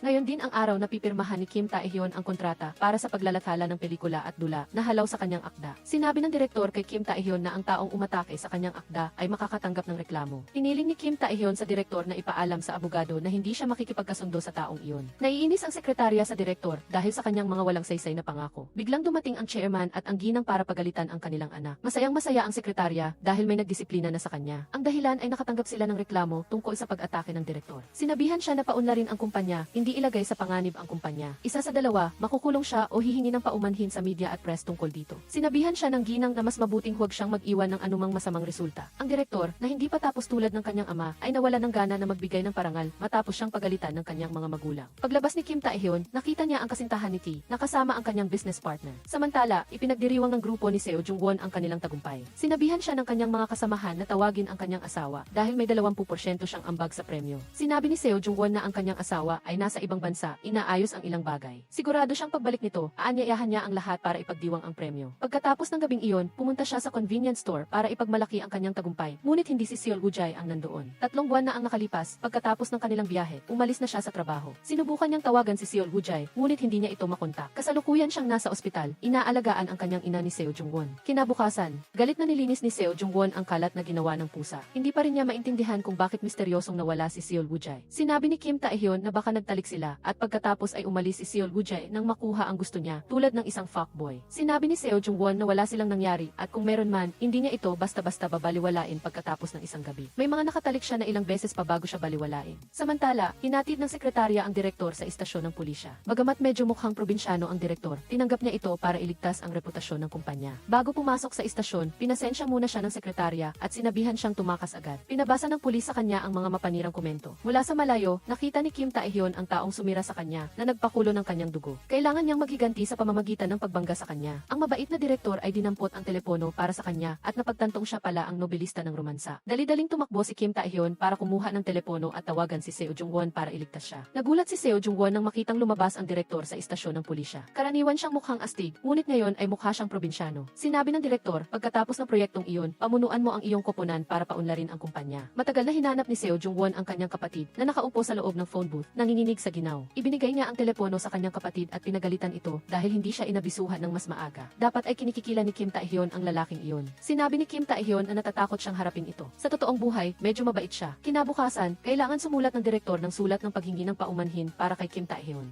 Nagmadaling nagdala ng tisaa at cake ang sekretarya at nagmamadaling umalis para makipagkita sa kanyang kaibigan. Nagtaka ang direktor kung sino ang kaibigan ng sekretarya. Sinundan ng direktor ang sekretarya. Hindi niya inaasahan na si Kim Tae-hyun pala iyon. Pagkatapos bumili ng inumin, nakita ni Seo Jung-won si Seol Woo-jae. Dumating siya roon para mag-practice. Sa totoo lang, may isang lalaki na naghanap sa kanya noong gabing iyon. Sinabi niya na kailangan siyang sumali sa kumpanyang ito kung ayaw niyang sirain ang kaligayahan ng kanyang ina sa ibang bansa. Pumasok si Seol Woo-jae sa loob at nakita ang dating aplikante. Ipinagyabang niya na ang babaeng aplikante ay nagsulat ng isang artikulo tungkol sa karanasan sa panayam. Kilala ang pangalan ni Seol Woo-jae sa forum na iyon. Ang tagapayo para sa mga trainee ay si Seo Jung-won. Pagkatapos ng pagpapakilala, babalik ang mga trainee sa shuttle bus. Hinabol ni Seo Jung-won si Seol Woo-jae para kausapin ng pribado. Sinabi niya na mayroon siyang dahilan na hindi niya masabi kaya siya pumasok doon. Tinanong niya kung saan siya nagpunta at ano ang ginagawa niya sa buong panahong iyon kaya hindi niya siya makontak. Hindi inaasahan ni Seol Woo-jae na ganoon siya kaalala. Sinabi niya, hindi ka ba natatakot na matuklasan ng mga tao na nagtatrabaho ka dito? Sinabi niya, hindi naman ganoon kamatindi ang pagkakakilala sa akin ng mga tao. At kung matuklasan siya ng mga tao, ano ang mangyayari? Sinabi ni Seo Jung-won na kung matuklasan siya ng mga tao, magiging anibersaryo ng kanyang kamatayan sa araw na iyon. Para hindi siya matuklasan ng lahat, inayos niya ang kanyang buhok. Naalala pa rin rin ng sekretarya ang paboritong pagkain ni Kim Tae-hyun. Sinabi niya na sa susunod ay subukan niya ang pork cutlet. Sa tuwing kakainin niya iyon, swerte siya. Nagpakita si Kim Tae-hyun ng masamang mukha at isinulat ito para sa kanyang bagong kwento. Sa sandaling iyon, tinawagan ng direktor ang sekretarya. Gusto niyang tiyakin na ang babaeng iyon ay kaibigan ng sekretarya. Kung hindi nakikita ng mata, hindi maririnig ng tainga, hindi masakit ang puso. Ang pagiging mausisa ay magdudulot lamang ng sakit sa puso. Masigasig na nagtayo si Seol Woo-jae ng kampo. Ang layunin nito ay suriin kung nasisiyahan ang mga gumagamit sa serbisyo. Hinati ng komite sa pagtuturo ang mga trainee sa mga grupo. Dalawa ang nasa grupo ni Seo Jung-won at sinubukan niyang tanggalin si Seol Woo-jae sa laro. Sinabi niya na ang target ni Seol Woo-jae ngayong araw ay makaakit ng mga customer. Nagsuot siya ng costume at nakipaglaro sa mga bata. Nang hubarin niya ang kanyang costume, lumabas ang kanyang gwapong mukha. Ang kanyang kagwapuhan ay matagumpay na nakaakit. Nakakuha si Seol Woo-jae ng maraming customer. Habang pinapanood niya ang gwapong lalaki na nagpapayo sa mga customer, napansin ni Seo Jung-won ang isang batang lalaki na naglalaro mag-isa. Binigyan niya ang batang lalaki ng isang bag ng candy, ngunit hindi ito nangahas kumain dahil sa takot na kailangan niyang magparehistro. Sinabi ni Seo Jung-won na hindi na kailangan pang magparehistro. Inawakan niya ito ng bahagya at nasaktan ito. Sinabi ng batang lalaki na nasugatan siya dahil sa paglalaro. Ipinakita niya kay Seo Jung-won ang mga sugat sa kanyang katawan. Nakita ng ama ng batang lalaki na may kumukuha ng litrato ng kanyang anak at bumaba. Sinabihan niya ang bata na umuwi at pagkatapos ay sinabihan si Seo Jung-won na burahin ang mga litratong iyon. Ang aking anak ay malikot at nadapa lang. Sinabi niya na ang mga sugat na iyon ay hindi dahil sa pagkakadapa. Nawalan siya ng pasensya at gustong kunin ang kanyang telepono, ngunit hindi niya ibinigay. Lumusog siya para kunin ang telepono. Nakita ito ni Seol Woo-jae at dali-daling lumapit para pisikalin siya. Umiiyak ang bata, nagmamakaawa kay Seol Woo-jae na patawarin ang kanyang ama. Samantala, naghahanda si Kim Tae-hyun para sa audition. Ito ang pagkakataong matagal na niyang pinapangarap. Ikinuwento ng kanyang kasintahan na nagpabasa ng kapalaran ang kanyang ina at sinabi ng manghula na magpapakasal siya ngayong taon. Naalala niya ang pangako ni Seo Jung-won na pakakasalan siya pagkatapos ng matagumpay na audition. Isang taon na ang nakalipas ngunit naaalala pa rin niya. Pagkatapos ng gulo, dinala silang tatlo sa istasyon. Ininsulto ng lalaki si Seo Jung-won at Seol Woo-jae. Sinabi niya na kung malalaman ito ng kumpanya ni Seo Jung-won, makukulong lang siya. Ang pahayag na ito ay nagpainit sa ulo ni Seo Jung-won. Kung talagang makukulong siya, susuntukin niya muna ang lalaking iyon bago siya makulong. Nagpadala ang kumpanya ng tao para piyansahan sina Seo Jung-won at Seol Woo-jae. Paglabas ni Ut sa istasyon, tinanong niya kung ayos lang ang bata. Sinabi ng manager na hindi inamin ng bata na siya ay inabuso, kaya wala silang magawa. Sinabi ni Haidong na ang kanilang kumpanya ay para sa pag-unlad at para sa mga bata. Kung hindi nila kayang protektahan ang batang iyon, sino pa ang magtitiwala at magtatalaga ng kanilang mga anak sa kanilang kumpanya? Bukod pa rito, mayroon siyang ebidensya ng pang-aabuso ng taong iyon. Sinabi ng manager kay Haidong na ipadala sa kanya ang larawan na iyon, report niya ito sa presidente at hahanap ng solusyon. Pinuri ni Haidong si Diut sa kanyang katapangan at humingi ng karagdagang payo para maging matapang tulad niya. Sinabi niya na huwag siyang matakot sa sakit at mawala ng pag-asa. Iyon ang itinuro sa kanya ng kanyang lola. Tinanong din niya kung paano niya nalaman na inabuso ang bata. Sinabi niya na ang kanyang mga magulang ay nagpatakbo ng isang orphanage. Kaya't lagi siyang may kutob tungkol sa mga bata. Pagka-uwi ni Haidong, lumapit ang misteryosong tiyuhin kay Diut. Dinala siya nito sa isang apartment at sinabing dito siya titira. Kung siya ay masunurin, mas maraming benepisyo ang kanyang matatanggap. Nagtanong si Diut, ikaw ba ang aking ama at bakit mo ako tinatrato ng napakabuti? Sinabi ng tiyuhin na siya ay baog at mas matanda lamang ng 0 taon sa kanya. Nag-aalala si Ion para sa matandang katawan ni Haidong. Tinanong niya si Haidong kung natatakot siyang baka magtanim ng galit ang mga tao at maghiganti. Sinabi niya na mayroon siyang 5 legal na kuponan ng kumpanya na nagbibigay ng proteksyon. Sinabi niya kay Ion na huwag sabihin kay Seo Jung-won na nagtatrabaho si Diut kasama niya, ngunit huli na. Sumugod si Seo Jung-won at sinabing pinaalalahanan na niya itong huwag magpakasal. Maya-maya, umakyat ang dalawang ate sa rooftop para mag-usap. Si Seo Jung-won. Pagkatapos ng 15 taong pagmamahalan, napagtanto ni Seo Jung-won na ayaw pa niyang magpakasal. Kahit gusto niya si Seol Woo-jae, ayaw niyang bumuo ng pamilya. Pinayuhan siya ni Haidong na kung hindi siya magpapakasal, palayain na niya si Seol Woo-jae para makapagpamilya ito. Inilagay ni Haidong ang kanyang larawan sa kasal sa imbakan. Paglabas niya, mayroong ilang larawan ng kanyang ina noong bata pa ito at ni Diut na magkasama. Ang insidente ng kaguluhan ay nakarating sa kaalaman ng presidente. Tinanong niya ang kanyang anak tungkol dito. Gusto ng presidente na pirmahan ng kanyang anak ang memorandum ng mga pagkakamaling nagawa. Kung hindi siya pumirma, nagbanta ang ama na palitan ang tagapagmana sa testamento. Pinakiusapan ng ginang ang abogado na gumawa ng memorandum na may pangalan ng presidente. Kung lumabag ito, ang pera ay mapupa sa kanya. Ngayon, sinalubong ng grupo ni Haidong ang dalawang bagong miyembro. Ang palaging gwapong si Diut ay labis na nakabibighani sa kanya. Hiniling ng lahat na magdaos siya ng salo-salo. Sinalubong ng grupo ang bagong miyembro. Nag-gym ang direktor para mapabuti ang kanyang pisikal na kondisyon. Ngunit napakahina niya, kaya hinamak siya ng SE. Sa istasyon, sinabi ng isang pulis na ang krimen ng paninirang puri ay may mabigat na parusa. Binigyan siya ng pulis ng mga komento ng direktor upang basahin. Insulto niya ang kanyang mga magulang. Sinabi ni Ion na nagpadala na siya ng liham ng paghingi ng tawad. Hindi niya alam kung ano ang gagawin sa mga dokumento ng pulis na ibinigay sa kanya. Sinabi niya na basahin lang niya ito at sundin ang nakasulat. Pagkalabas niya ng istasyon, nakasalubong niya ang direktor. Ibinato niya ang tumpok ng mga papel sa mukha nito. Sinabi niya na hindi sapat ang liham ng paghingi ng tawad nito para mabayaran ang kanyang emosyonal na pinsala. Hindi siya magpapatawad o makikipagkasundo. Sinabi ng direktor na nasa kanya ang desisyon, ngunit ang ang liham ng paghingi ng tawad ay tunay na mula sa kanyang puso. Ngayon, ano ang gusto niyang gawin niya upang humupa ang kanyang galit? Sinabi niya na dapat itong mamatay. Higit sa 100 komento nito ang gusto siyang mamatay. Ngayon ay turn na nito upang maranasan ito. Habang dinampot niya ang mga papel na itinapon niya, isang truck ang sumugod. Natakot si Ion at nawalan ng malay. Nakita ng direktor na nawalan siya ng malay at mabilis siyang dinala sa ospital. Sa kabilang banda, si Haidong ay buong puso sa party. Pagkatapos ng pag-awit, binigyan siya ni Diot ng kaunting pampalakas ng boses. Sinabi ni Haidong na siya ang pinaka-stable na nagtatrabaho sa grupo. Ngunit mayroon siyang ticking time bomb sa kanyang kamay si Diot. Kung malalaman ng lahat na siya ang asawa nito, magkakagulo ang lahat. Kung ano man ang gagawin niya na hindi maayos, siya ang mapapagalitan. Hinatid ni Diot si Haidong pauwi. Gusto niyang pagbuksan siya ng gate. Bigla nilang napansin na may tao sa gate. Natakot si Haidong na baka bumalik ang nang abuso niyang ama para maghiganti. Sino ang mag-aakala na ang taong iyon ay ang kanyang dating kasintahan? Balak sanang tawagan ni Diot ang asawa nito para sunduin ito. Ngunit pinigilan siya ni Haidong. Sinabi niya na ito ang unang beses na dumating ito sa kanyang bahay na lasing. Sinabi ni Diot na kung mayroong unang beses, magkakaroon pa ng susunod. Mahal pa rin ba niya ito, kaya't hindi niya masabi sa lahat na siya ang asawa niya. Pinauwi niya si Diot, sinabing kaya na niyang ayusin ang sarili. Umalis si Diot ng kaunting distansya, bago bumalik upang tulungan si Haidong na isakay ang kanyang dating kasintahan sa taxi. Kinabukasan, ang lahat sa grupo ay may hangover pa rin pagkatapos ng inuman kagabi. Gustong kausapin ng asawa ang kanyang kapatid na si Haidong tungkol sa isang pribadong bagay.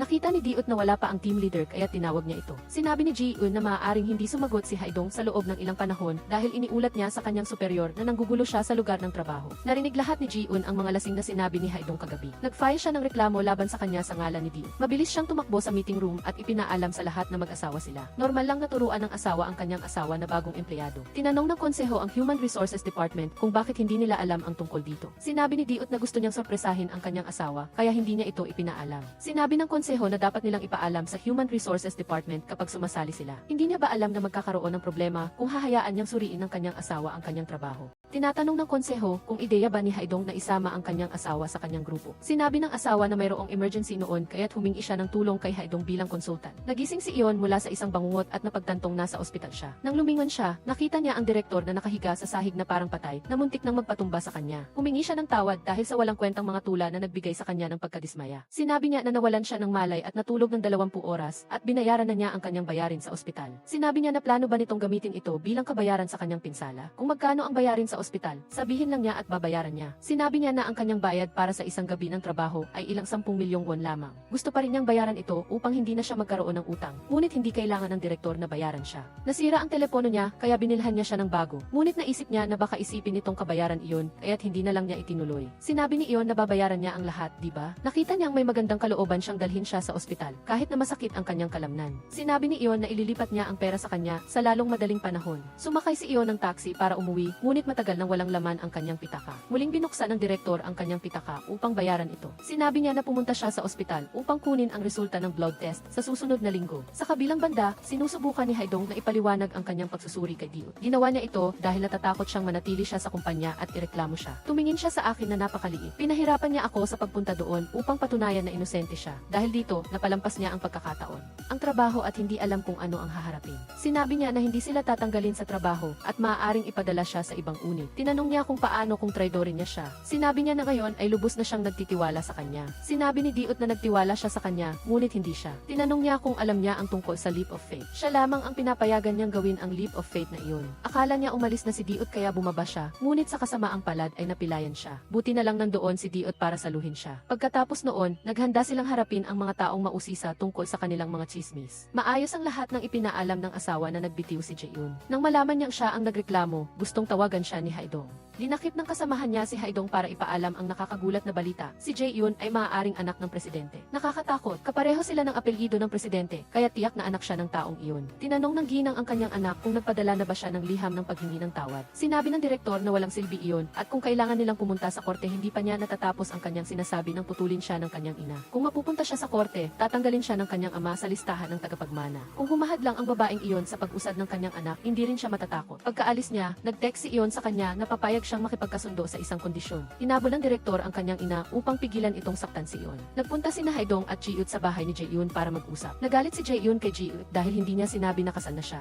Huminto si Haidong at humingi ng paumanhin sa ina ni Ji dahil sa pagiging dahilan ng kanyang pagbibitiw. Sinabi ng ina niya na ang kanyang bobong anak ay nagbibigay sa kanya ng problema, ngunit tiniyak niya na ang kanyang anak ay babalik sa trabaho. Matapos nilang ayusin ang issue ni Jaeun, gumabi na. Ikinuwento niya kay Jiut na si Jaeun ay maaaring kamag-anak ng presidente. Mayroong kahilingan noon na kumuha ng ng mga aplikante sa bawat hakbang ng pagkuha. Posible bang napansin na nila si Jaeyoon? Nagbigay ito ng pag-aalinlangan kay Jiu. Huli na kaya umuwi na sila. Tiningnan ni Haidong ang singsing at naalala niyang hindi pa niya nirentahan ulit ang singsing para kay Jiu. Sinabi ng empleyado ng tindahan ng alahas na nabili na raw niya ito. Paglabas ni Jiu sa sala, ginulat siya ng tiyuhin. Tinatanong niya kung bakit siya nakatira ng mag-isa gayong kasal na siya. Kung gusto niya, maaari niyang alisin si Haidong sa kumpanya. Sinabi ni Diut na huwag niyang galawin ang kanyang asawa. Tinanong niya kung ang mga sponsorship at banta na ito ay ideya ng presidente, di ba? Ngunit bakit sasabihin ng tiyuhin? Pagdating sa kumpanya, tinanong ng kasamahan si Haidong kung bakit hindi siya kasama ng kanyang asawa. Nakita niyang naghihintay si Diut ng elevator, kaya lumapit siya rito. Sinabi niya na simula bukas, pumunta na siya sa bahay niya at sabay silang pumasok sa trabaho. Pagdating sa opisina, umaasa si Haidong na maintindihan siya ng lahat. Habang naghihintay si Diut na lumipat sa ibang departamento, sana ay maging palakaibigan ang lahat sa kanya. Umaasa ang lahat na magpasaya siya sa kanilang boss upang hindi sila mahirapan. Hindi rin naman mas maganda ang sitwasyon sa panig ni Haidong. Pinayuhan si Haidong na magkaroon ng sanggol sa lalong madaling panahon. Ikinuwento niya ito sa kanyang dalawang nakababatang kapatid. Tinanong niya sila kung bakit binili ni Diut ang singsing ng kasal na nirentahan niya para sa kanya. Inakala ng lahat na gusto ni Diut si Haidong. Sinabi ni Ion na maaaring hindi na niya idedemanda ang direktor. Kailangan niya itong turuan ng aral na hindi nito malilimutan. Kaya pala, ang kanyang kahilingan ay maging volunteer sa bahay ampunan. Ang trabaho niya ay maglaban ng damit ng mga bata. Ang pagtuturo ay hawak na ng mga may karanasan. Alam ni Diut na hindi kakayanin ito ng direktor, kaya't lumabas siya para tumulong. Humingi ng tulong ang direktor kay Diut na kunan siya ng litrato upang patunayan na nagtatrabaho siya. Gustong ipakita ni Ion ang larawan sa dalawang ate, ngunit binura na niya ito. Nagpapatuloy na hindi alam ni Haidong na ang taong binubuli ng kanyang kapatid ay ang kanyang sariling boss. Natapos ng direktor ang araw ng pagbubuluntaryo at nakilala ang presidente ng media. Ayaw niyang makita ang sinuman sa oras na iyon, lalo na ang nagniningning na ginang na ito mula sa departamento ng media. Kinabukasan, sinundo ni Diut si Haidong sakay ng isang napakamahal na kotse. Tinanong niya kung mayroon na siyang kasintahan. Sinabi niya na mayroon siyang seryosong relasyon kay Haidong. Talagang mas madaling ipahayag ang pagmamahal sa pamamagitan ng kotse. Tinanong niya kung ano ang singsing sa kanyang daliri. Dahil nakita niyang suot niya ito, nagtaka siya kung mayroon na siyang kasintahan. Sinabi niya na siya lang ang meron siya. Dumating ang direktor sa opisina na may tiwala sa sarili. Ngunit hindi nagtagal ay nagpakita siya ng takot dahil inilagay siya ng kumikinang naginang sa balita bilang isang waran sa pagmamahal sa mga bata at pagtulong sa kapwa. Ayaw niyang lumabas ang kanyang pangalan sa mga headline ng balita dahil ilalantad nito ang kanyang pagkatao at malalaman ni Ion kung sino siya. Kung gusto niyang idemanda siya, handang-handa ang kanyang ama na paalisin siya sa kanyang posisyon bilang direktor. Gusto niyang makipagkita sa kanyang ama para magpaliwanag. Hindi niya inakala na nandoon pala ang mag-asawang Haidong at Seo Jungwon. Inanyayahan siyang dumalo sa press conference tungkol sa proteksyon ng bata. Sa sandaling iyon, pumasok ang tiyuhin at ipinabatid na darating ang presidente pagkatapos ng press conference. Lubos niyang pinuri ang mga individual na buong tapang na tumayo para protektahan ang mga bata. Medyo nagulat si Diut nang makita ang tiyuhin. Maaga pa lang ng araw na iyon ay narinig na niya ang pag-usap pagitan ng presidente at niya. May plano pa sila. Gusto niyang sabihin ito kay Haidong. Ngunit ang isang taong katrabaho niya ay wala sa mood para makinig. Nag-aalala ang dating kasintahan dahil malapit na siyang makipagkita sa tiyuhin ng kanyang asawa na presidente rin ng kumpanya. Ngunit sa mga ganitong okasyon, hindi siya makakatakas kahit gusto niya. Inalok ng direktor si Diut ng alak, ngunit mahina silang dalawa kaya't hindi na lang. Masaya ang presidente na mayroon siyang masigasig na empleyado tulad ni Haidong.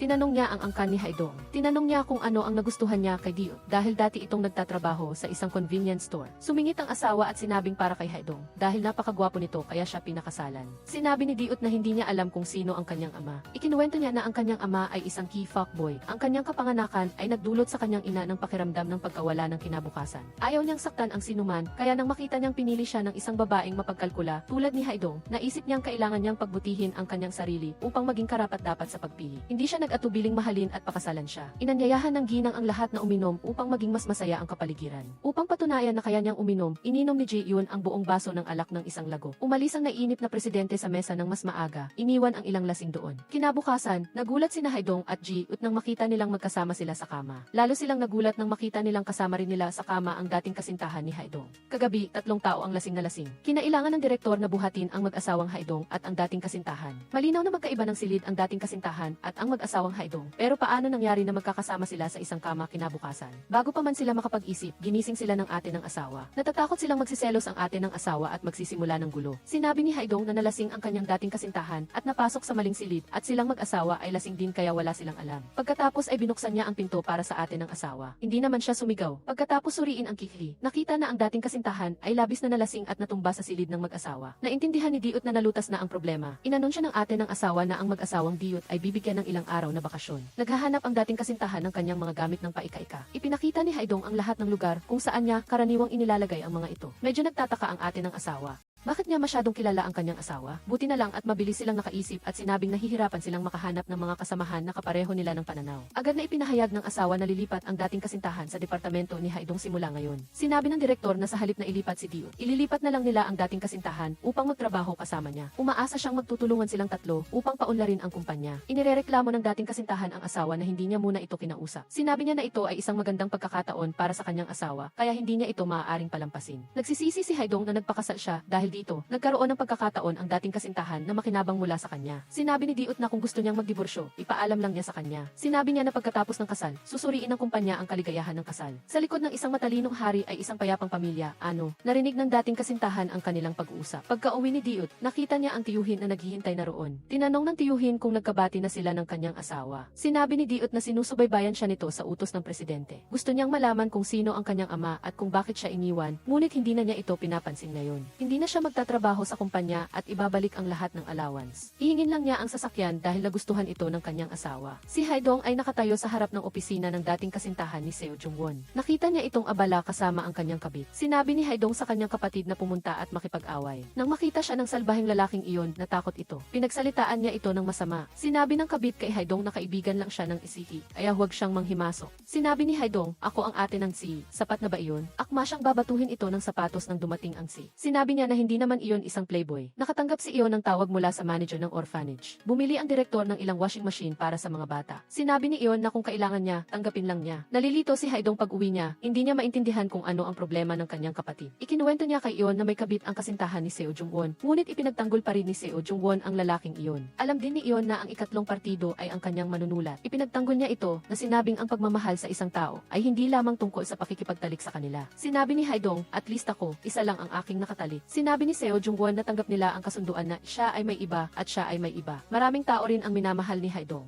Sinabi niya na minamahal niya ang bawat isa sa kanila. Patuloy na ipinagtanggol ni Seo Jungwon ang kanyang sarili. Ngunit sawang-sawa na ako para magsalita. Para hindi magkasira ang dalawang kapatid, pinilit ni iyon na maghawak sila ng kamay at magkabati. Pinayuhan ni Haidong ang kanyang kapatid na huwag maging bulag at padalos-dalos. Ang pagiging malandi nilang dalawa ay labag sa mabuting kaugalian. Bakit abala si Seo Jungwon sa ibang mga lalaki, ngunit nakikipag-date pa rin sa kanya? Sinabi ni Seo Jungwon na dahil sa pagpapahalaga niya kay Haidong, ipinagpaliban muna niya ang ibang mga lalaki. Niyakap ng dalawang magkapatid ang isa't isa sa sobrang pagmamahalan. Naharap muli ang kumpanya sa isang iskandalo. Pinagalitan ng presidente ang kanyang anak dahil hindi niya kayang pigilan ang sarili. Sinabi niya na bawasan niya ang labis na benepisyo para sa mga empleyado. Ipagpapalagay nila na iyon ay isang karapatan na dapat nilang matanggap. Sa kabilang banda, pinayuhan ni Seo Jungwon ang kanyang kapatid na maging maingat sa dating kasintahan na nagtatrabaho kasama niya. Sa kalaunan ay matutuklasan niya ang kanilang kontrata sa kasal. Kinabukasan, tiningnan ni Haidong ang kanyang mukha sa salamin. Pinuri niya si Diut at sinabing maganda siya. Sinabi niya na kung magtatrabaho ang kanyang dating kasintahan, kasama sila, malalantad ang kanilang relasyon. Kaya, kailangan nilang maging mas matalik simula ngayon upang magmukha silang mag-asawa. Sinubukan ni Diut na ipakita ang matamis na pagmamahal sa kanyang peking asawa. Ipinakilala ng dating kasintahan ang kanyang sarili sa grupo ni Haidong. Sinusuri ni Haidong ang kanyang mga ekspresyon. Alam ni Diut na kinaiinisan ni Haidong ang dating kasintahan, kaya't nagiganti siya para sa kanya. Masayang inanyayahan ni Haidong ang lahat na kumain. Dinala niya ang ginawang kimbap ni Diut at ibinahagi sa lahat. Napakapangit ng lasa, ngunit kailangan pa ring pilitin ni Haidong na lunukin ito. Pinag-usapan ng lahat ang iskandalo ng pondo ng welfare ng kumpanya. Mayroong gumamit ng maling benepisyo at niloko ang kumpanya ng malaking halaga. Ang kasong ito ay mapaparusahan ng napakaseryoso. Sinusuri ng EUT kung may sinumang empleyado ng kumpanya na may katulad na pag-ugali. Sinabi ng kasamahan na naparusahan din siya dahil pinayagan niya ang kanyang kamag-anak na magbakasyon sa kanyang lugar. Ang dahilan kung bakit alam ng EUT ang mga bagay na iyon ay dahil sa mga kamera na pinapatakbo ng tao. Sinabi ni Haidong kay Diut na dapat siyang lumipat sa kanyang bahay. Palaging sinasabi ng kanyang dating kasintahan na maghiwalay na sila. Pakiramdam niya ay may alam na ito. Sinabi ni Diut na malapit na rin siyang lumipat. Hindi niya alam kung may puwang pa sa bahay nito. Inayos niya na manirahan siya sa attic. Nauna siyang pumasok upang maglinis. Tiningnan niya ang larawan niya at ng ina niya. Naalala niya na 9 na taon na ang nakalipas ng una siyang pumunta rito. Walang nakatira sa silid kaya napakaramong alikabok. Sinabi niya na sapat na ang magparehistro sila ng kasal. Ngunit hindi siya pinapayagan ng kanyang konsensya na dumisan ang kanyang family register. Biglang nahulog ang kahon ng kilaro ng pag-ibig. Maingat na sinabi ni Diut kay Haidong na huwag niyang isipin na maaari siyang gamitan ng love potion.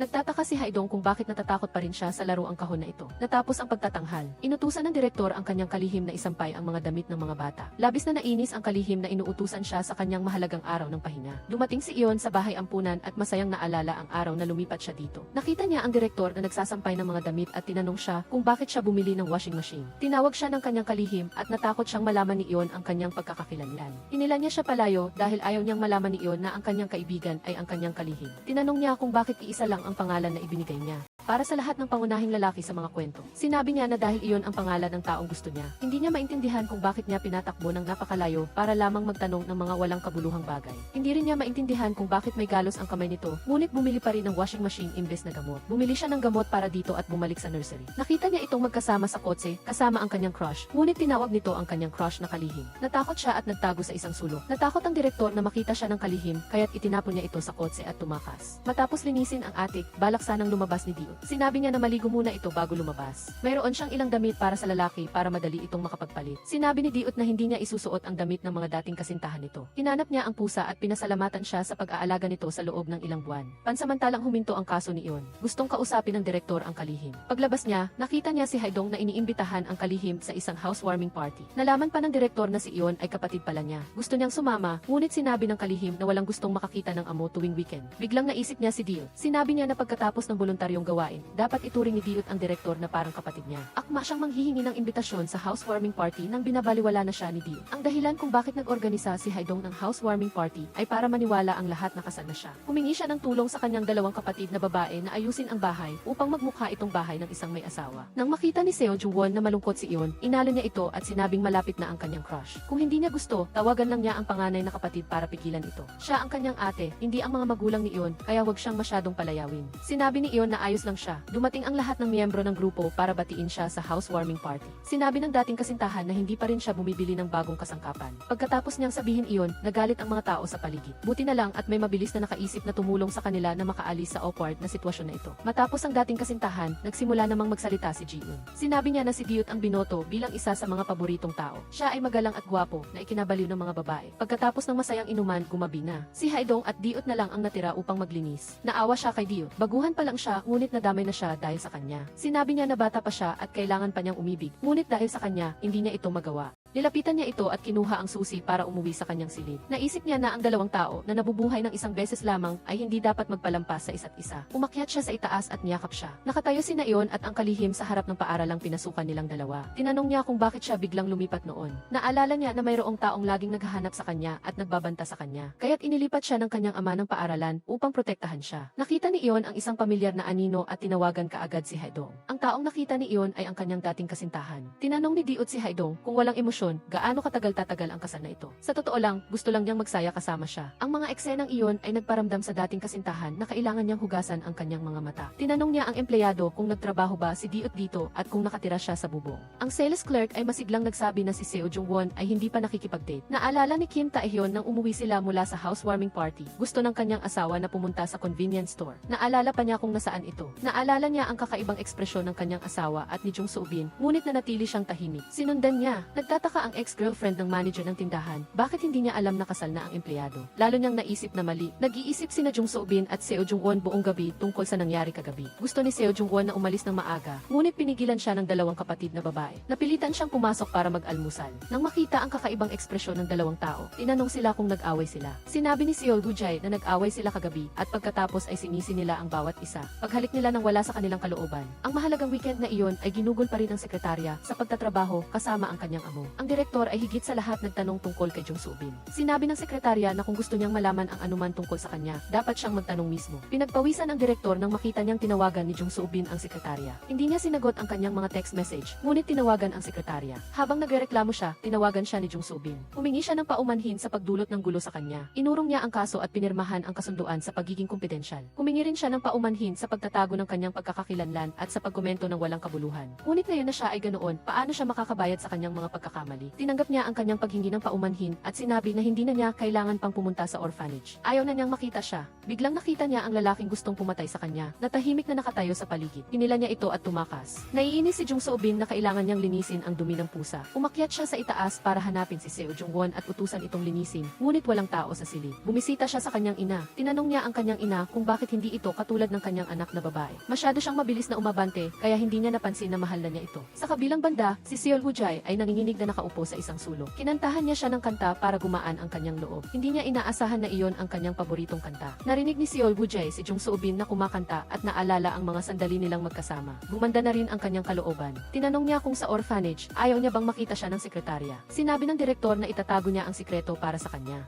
Si Seo Jung-won ay maingat na umuwi. May sinira siya para magkaroon ng pagkakataong makipag-ugnayan kay Jung Soo-bin. Ngunit nalutas lahat iyon ni Jung Soo-bin. Nagulat ang tiyuhin tungkol sa anak ng presidente na ayaw tumanggap ng tulong. Dapat ba siyang maghanap ng ibang binhi? Sinabi ng presidente na dalawa lang ang anak niya at kailangan niyang humanap ng ibang paraan para matauhan ang isa sa kanila. Pagkalabas niya ng bahay, tinanong siya ng ginang tungkol sa kanyang yumaong ama. Sinabi niya na itinuro sa kanya ng kanyang ama na maging lubos na tapat sa presidente. Kahit na mamatay na siya, kailangan pa rin niyang bumangon at maglingkod kung tatawagin ng presidente. Sinabi ng ginang na hindi na niya kailangan pang bumangon, isang senyales lang ang kailangan. Kinabukasan, hinatid ni Seo Jung-won ang kanyang asawa sa trabaho. Nakita niyang abala ito sa kanyang trabaho. Tinatanong niya kung mayroon siyang anumang katanungan, sabihin lang, baka makatulong siya. Pagkatapos niyang sabihin ang lahat, pinalakas niya ang kanyang loob at sinabihan siyang magpatuloy. Tinanong niya kung bakit siya nag-apply para sa isang trabaho sa kumpanya. Gusto niyang malaman ang tungkol sa mga diskwento ng kumpanya para sa mga empleyado at gamitin iyon upang tulungan ang mga ulila. Ang problema na kinagigiliwan ni Jung Soo-bin ay ang artificial intelligence playground para sa mga bata. Pinangarap ng direktor ang magandang panahon kasama si Jung Soo-bin hanggang sa punto na hindi siya pinansin, kaya sumigaw siya ng hindi. Sa sandaling ito, tinatalakay ni Jung Soo-bin ang plano sa marketing. Sinabi niyang masyadong nakakainip ang diskarte at kailangan itong gawing muli. Sinabi ni Jung Soo-bin na mayroon pa siyang ibang diskarte sa marketing na ang pagbubukas ng sanggay ng artificial intelligence playground sa orphanage. Magbibigay sila ng libreng edukasyon sa mga bata. Ang paglikha ng isang pantay na kapaligiran sa edukasyon na umaakit sa mga mahahalagang customer para sa kapakinabangan ng lipunan. Napakagandang ideya nito, inaprubahan ng amo. Tinanong ni Seo Jung-won ang kanyang kasamahan kung paano pakalmahin ang kanyang asawa. Sinabi niya na dapat niyang ipangako sa kanyang asawa na hindi na niya iyon gagawin at kung hindi niya magawa, wag na siyang magpakasal. Labis na nalugod ang direktor sa plano na ipinakita ni Jung Soo-bin. Sana ay panatilihin niyang lihim ito sa kanyang asawa at sa orphanage, pati na rin sa kanyang dalawang kapatid. Inaasahan ni Seo Jung-won ang kagalakan ng kanyang asawa matapos basahin ang sulat ng paghingi ng tawad. Ngunit hindi niya tinanggap ang paghingi ng tawad na ito. Dinala niya ito upang bumili ng kama para magkaroon siya ng komportableng tulog. Para kay Seo Jung-won, ayos lang ang kahit anong kama dahil kailangan lang niya humiga. Sinabi ni Jung Soo-bin pagkatapos ng isang nakakapagod na araw ng trabaho.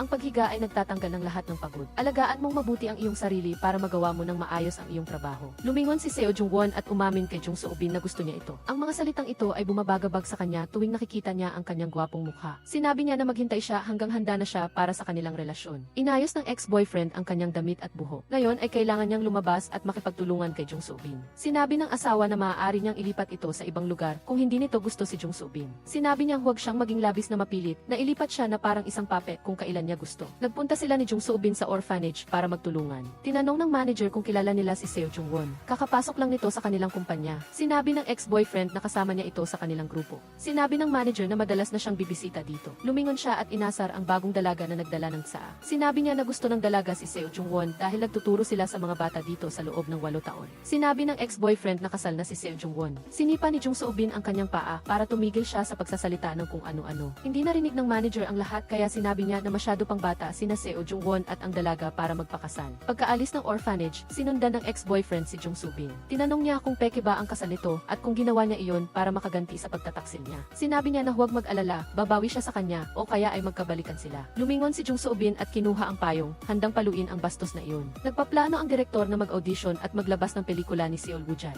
Ipinapaalam niya kay Seol Woo-jae na ang nagkomento ng masama ay nagbago na at nagbigay ng SE na rating mula sa unang kabanata hanggang sa kasalukuyang kabanata ng kanyang kwento. Tinawagan ni Seol Woo-jae ang kanyang crush para iayain sana, ngunit kailangan nitong pumunta sa orphanage kasama ang kanyang amo ngayong weekend dahil binigyan sila ng may akda ng 100 oras ng serbisyo sa komunidad. Bukas na ang huling araw. Ikinuwento ng sekretarya ang tungkol sa pagkaospita ng direktor. Iniling nito sa kanya na tapusin ang mga mapanirang komento para sa kanya. Akala niya ay naisulat na niya sa episode 51. Hindi inaasahan ni Seol Woo-jae na ang sekretarya pala ang nagsulat ng mga mapanirang komento. Samantala, dumating ang tiyuhin para hanapin si Seo Jung-won. Natanggal siya sa trabaho at alam na ng ginang ang pagkakakilanlan ng lalaki. Sinabi niya na kailangan na niyang isipin kung paano protektahan ang kanyang asawa. Plano ni Seo Jung-won na sabihin sa kanyang asawa ang tungkol dito sa ibang pagkakataon. Una, kailangan nilang ayusin muli ang ate. Nang matapos ang dekorasyon, oras na para mamulaklak ang pag-ibig. Nang malapit na itong anihin, tumakbo ang direktor at ipinabatid na magkapatid sina Seo Jung-won at siya. siya. Nang araw na iyon, tinuruan ng direktor at ng sekretarya ang mga bata kung paano maglaro ng soccer. Nahati sila sa dalawang koponan, ang T-Soaring Eagles at ang T-Lonely Tigers. Ang koponan ng T-Lonely Tigers ay patuloy na nananalo. Ang koponan ng T-Soaring Eagles ay sumalakay ng diretsyo sa goalkeeper. Bagaman nanalo ang koponan ng T-Lonely Tigers, naramdaman ng direktor na parang nabibiktima siya. Dumating si Seol Woo-jae upang tingnan ang sitwasyon sa orphanage. Nakita niya na ang direktor ay masigasig na nag-aalaga sa mga bata. Tuwang-tuwa rin ang mga bata na makipaglaro sa kanya. Nang makita si Seol Woo-jae na sumisilip, tinawag niya ito para kausapin. Gusto niyang tanungin ito kung bakit niya pinagsusulat ang sekretarya ng masasamang komento. Ngunit nang magsalita siya, naging gusto mo ba ako? Sinabi ng direktor na gusto niya ito at humingi ng paumanhin dahil wala siyang karapatang gustuhin ito. Nakita ni Seol Woo-jae na parang nobela ang nangyayari. Dalawang taong nagkakagusto sa isa't isa kahit magkaaway sila. Tinanong niya kung may pag-asa ba sila, ngunit sinabi niya na hindi na sila dapat magkita. Sinundan niya ito at ipinahayag ang kanyang damdamin at doon niya nakasalubong ang sekretarya na pauwi na. Napansin ng sekretarya na hindi bata si Seol Woo-jae na manunulat. Pinapasok ng direktor si Seol Woo-jae sa kotse at inalis ito. Nagalit si Seol Woo-jae sa direktor dahil sa pagpapahiya sa kanya sa harap ng sekretarya. Sinabi ng direktor na ihahatid niya ito pauwi. Sinabi niyang buburahin niya ang address pagkatapos niyang ihatid ito. Hindi alintana ni Seol Woo-jae ang sinabi nitong paalis na rin naman siya doon. Habang nagde-decorate ng kwarto, tinanong ni Seo Jung-won si Jung So-bin tungkol sa yumaong ama nito. Ayaw ni Jung So-bin na magkwento. Inihatid ng direktor si Seol Woo-jae sa bahay. Sinabi niyang susuportahan niya ito sa pagsusulat. Nagpasalamat si Seol Woo-jae sa kabaitan nito, ngunit hindi siya tumanggap. Plano na sana ng direktor na umuwi nang makarinig siya ng nakakagulat na balita. Iyon ang dahilan para sa nangyari. Tumakbo ang direktor sa rooftop para ipahayag ang mainit na balita. Tinanong niya si Seo Jung-won kung alam niya ito. Sinabi ni Seo Jung-won na mula nang ipinanganak siya, isa na siyang bastardo, kaya paano niya malalaman kung sino ang kanyang ama? Galit na sinabi ng direktor kung hindi niya alam bakit siya nasa kumpanya. Sinibak ng direktor sina Seo Jung-won at Jung So-bin. Humingi ng tawad si Seo Jung-won sa kanyang asawa dahil nadamay siya. Sinabi ni Jung So-bin na dapat niyang kunin ang kumpanya at paalisin ang direktor. Pag-uwi niya, nakita niya ang nagkalat na kalat at inakala niyang gawa iyon ng kanyang ama. Sa halip, ang kanyang ina pala ang pumutol ng mga halamang pinahahalagahan ng kanyang ama. Hindi niya matanggap na pinapasok ng kanyang ama ang kanyang anak sa labas sa kumpanya. Sinabi ng kanyang ama na ginawa niya iyon dahil hindi kasing galing ng kanyang ama ang anak nito. Ginawa niya ang desisyon bilang isang negosyante, hindi bilang kanyang ama. Sinabi ng ginang na tumahimik silang dalawa, pupugutan niya ang mga halamang iyon. Mas gugustuhin pa ng presidente na mamatay kaysa hayaan siyang sirain ang mga halamang mahal niya. Iniisip ni Jung So-bin ang hapunan kasama ang presidente. Palaging may usap-usapan na may anak ito sa labas, ngunit bakit siya?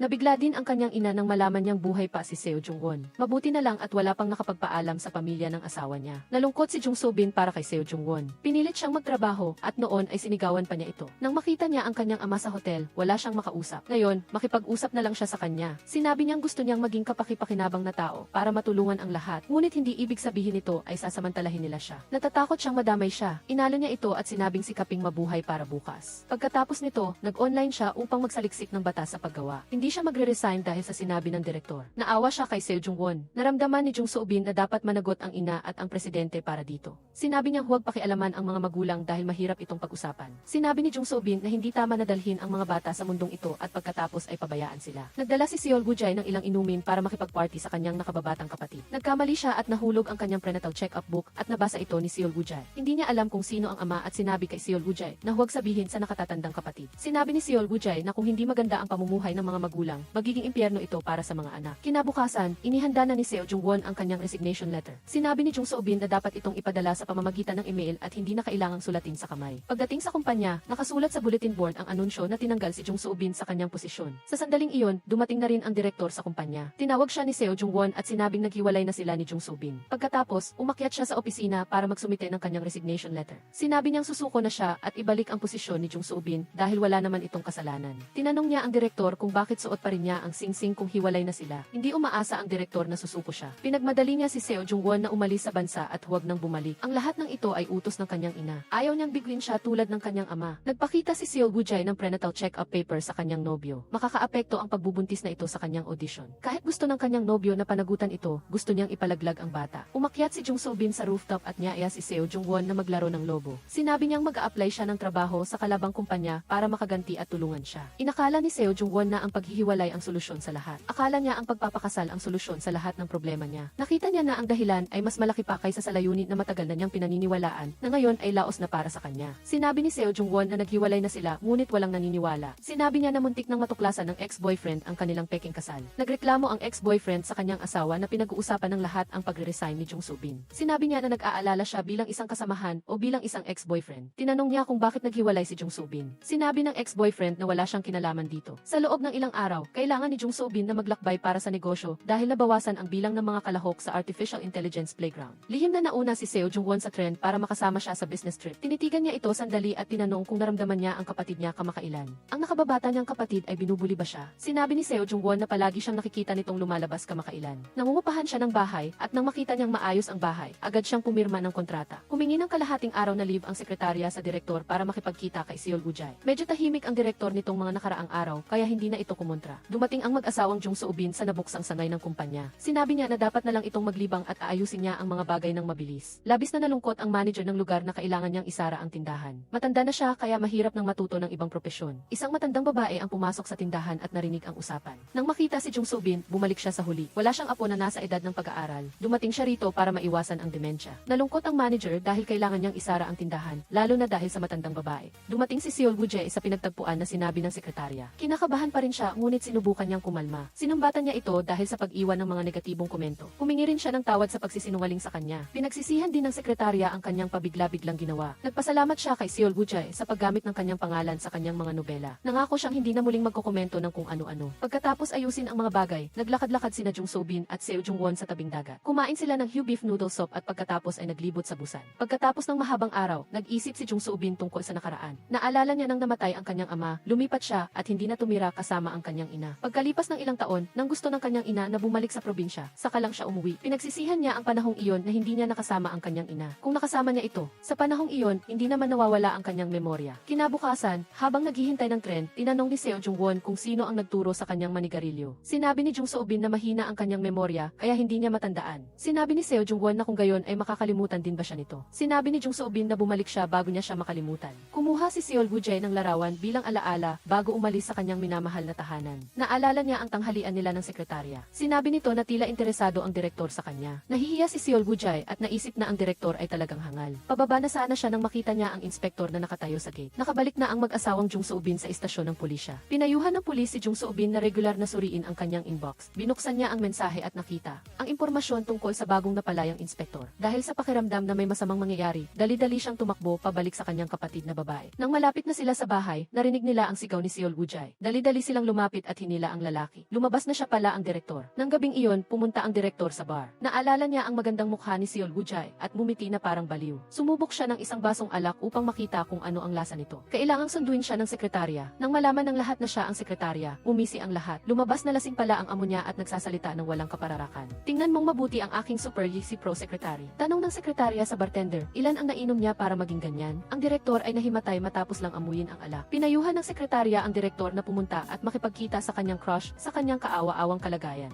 Ngunit kailangan niyang gawin iyon para hindi siya magsisi. Nakita na rin naman ni Jung Soo-bin ang kanyang kaawa-awang kalagayan. Hinatid siya ng driver sa bahay ni Seol Woo-jae. Doon lang siya nagising. Noong panahong iyon, dala na ni Seol Woo-jae ang payong at tumakbo upang labanan ang mamamatay tao. Humingi ng paumanhin ang direktor sa pagtakot sa kanya. Sinabi niya na labis siyang nag-alala para sa kanya noong araw na iyon. Agad na tumakbo ang direktor at niyakap siya. At iyon ang pinagmula ng pagmamadali ng mag-asawang Seo Jung-won upang iligtas ang nakababatang kapatid. Ikinuwento ng direktor ang buong kwento sa mag-asawang Seo Jung-won. Naintindihan naman ni Jung Soo-bin na ang kanyang nakababatang kapatid ay ang pangalawang babaeng bida sa kid story para sa direktor at sa sekretarya. Kinuha niya ang payong at pinukpok ang direktor. Mabilis siyang ginamit ni Seo Jung-won bilang panangga. Sumigaw si Seol Woo-jae, gusto ko rin siya. Kailangang suntukin ni Jung Soo-bin ang kanyang kapatid para magising. Hinila ni Seo Jung-won ang direktor para kunin ang bag na nabitawan niya. Tinanong ni Jung Soo-bin ang kanyang kapatid kung kulang ba siya sa lalaki, kaya kailangan pa niyang mahalin ang isang taong minura siya ng masama at sinibak pa siya. Sinabi ng direktor na medyo malakas si Jung Soo-bin. Sana ay dahan-dahan lang siya sa kanyang kapatid. Pinagtanggol ni Seo Jung-won ang kanyang asawa, ngunit ang sugat sa noo nito ay nagbunyag ng kanyang krimen. Pinagalitan ni Jung Soo-bin ang kanyang kapatid dahil sa pagyakap ng lalaki sa gitna ng daan. Sinabi ni Seol Woo-jae na wala naman silang relasyon. Binigyan ni Jung Soo-bin ang kanyang kapatid ng dalawang pagpipilian, siya o ang direktor. Pinili ni Seol Woo-jae ang kanyang kapatid dahil sa pagpili sa kapatid niya, kaya hindi niya ipinagtapat ang kanyang damdamin sa lalaki. Alam niyang damo lang siya habang ulap naman ang direktor. Niyakap ni Jung Soo-bin ang kanyang kapatid at sinabing poprotektahan niya ito mula sa mga kuko ng direktor. Matapos makipagbati sa kanyang kapatid, sinuri ni Jung Soo-bin si Seo Jung-won. Hindi niya maintindihan kung bakit natutulog ang direktor sa kama. Inalis niya ang kumot ng direktor at ipinangkumot kay Seo Jung-won. Tunay ngang magkapatid sila, pati ang kanilang posisyon sa pagtulog ay magkatulad. Nang makita niya ang sugat sa noo ni Seo Jung-won, masakit sa kalooban niya na pinahiran niya ito ng gamot. Naalala ang sinabi ng pulis, bumaba siya upang suriin ang mailbox. Napalaya na pala ang mamamatay tao. Naalala ni Jung Soo-bin ang eksena 15 taon na ang nakalipas. Pinatay ng mamamatay tao ang kanyang ama. Naisip niya na kailangan kailangan niyang sabihin kay Seol Woo-jae. Tuwang-tuwa ang kasintahan ni Seol Woo-jae nang makapasa siya sa audition. Nag-usap sila sandali tungkol sa kanilang kabataan.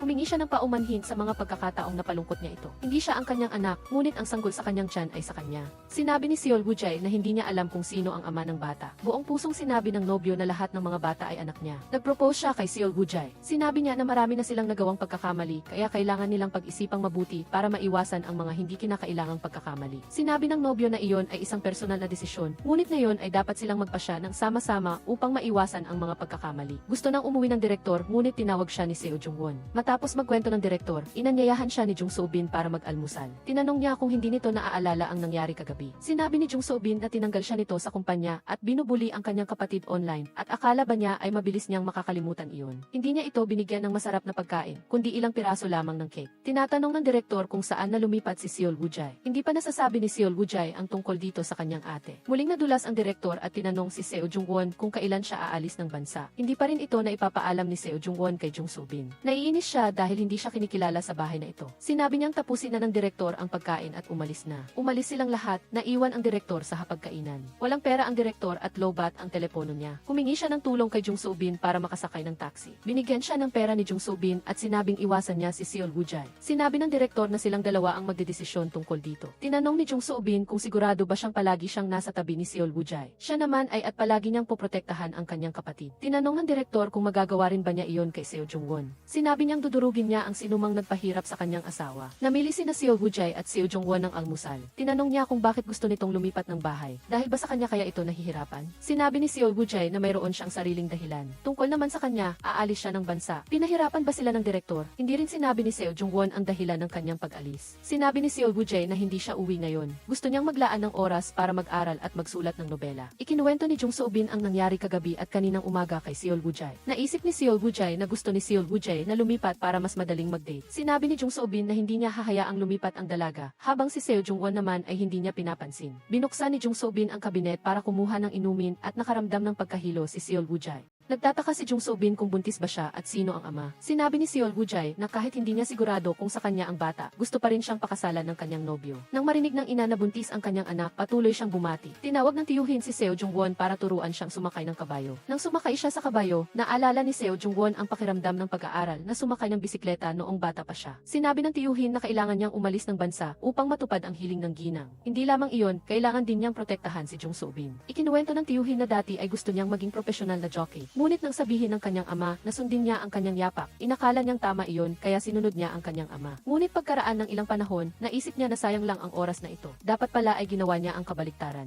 Kung gayon ay hindi na siya magsisisi ngayon. Sabi ng tiyuhin, ang kabayo ay ginagabayan ng renda, huwag mong hayaang hilahin ka ng kahit sino. Tiningnan ni Jung So-bin ang larawan ng kasal. Si Seo Jung-won, para matupad ang hiling ng ginang, ay hindi hinanap ang kanyang ina. Hindi pa nga alam ng kanyang ina na kasal na ang kanyang anak. Kung hahanapin niya ang kanyang ina, magiging miserable ang buhay nito. Nang gabing iyon, tinawagan ng direktor si Seol Woo-jae dahil sa takot na baka saktan siya ni Jung So-bin. Gustong makipagkita at mag-usap ni Seol Woo-jae sa kanya. Sa mungkahi ni Seol Woo-jae, bumili si Seo Jung-won ng magandang baukwet ng bulaklak at ibinigay kay Jung So-bin. Tinanong niya si Jung So-bin kung hindi ito magagalit kung aalis siya. Hindi niya mapipilit si Seo Jung-won na manatili rito. Sinabi ni Seo Jung-won na maaaring hindi na siya bumalik sa pagkakataong ito. Ikinuwento ni Jung So-bin na mula pagkabata hanggang pagtanda, ang dami nang dumating at umalis dito. Sanay na rin siya sa ganoong bagay. Sinabihan ni Seo Jung-won na kumain mag-isa habang maghahanda siya ng bagay. Ibinato ni Jung So-bin ang baukwet ng bulaklak at tinawag siyang bastardo. Lumingon si Seo Jung-won at sinabing isa siyang anghel, tapos biglang naging bastardo. Sinabi ni Jung So-bin na hindi man lang siya niyakap o sinabihan ng kanyang ina na mahal siya, pero hinahanap pa rin niya ito at sinasalungat ang kagustuhan nito. Sinabi ni Seo Jung-won na hindi pa siya niyakap o sinasabihan ni Jung So-bin na mahal siya, ngunit mahal na mahal niya ito. At pagkatapos, nagmadali silang lumapit sa isa't isa. Sinabi ni Seo Jung-won na hindi na niya ito iiwan.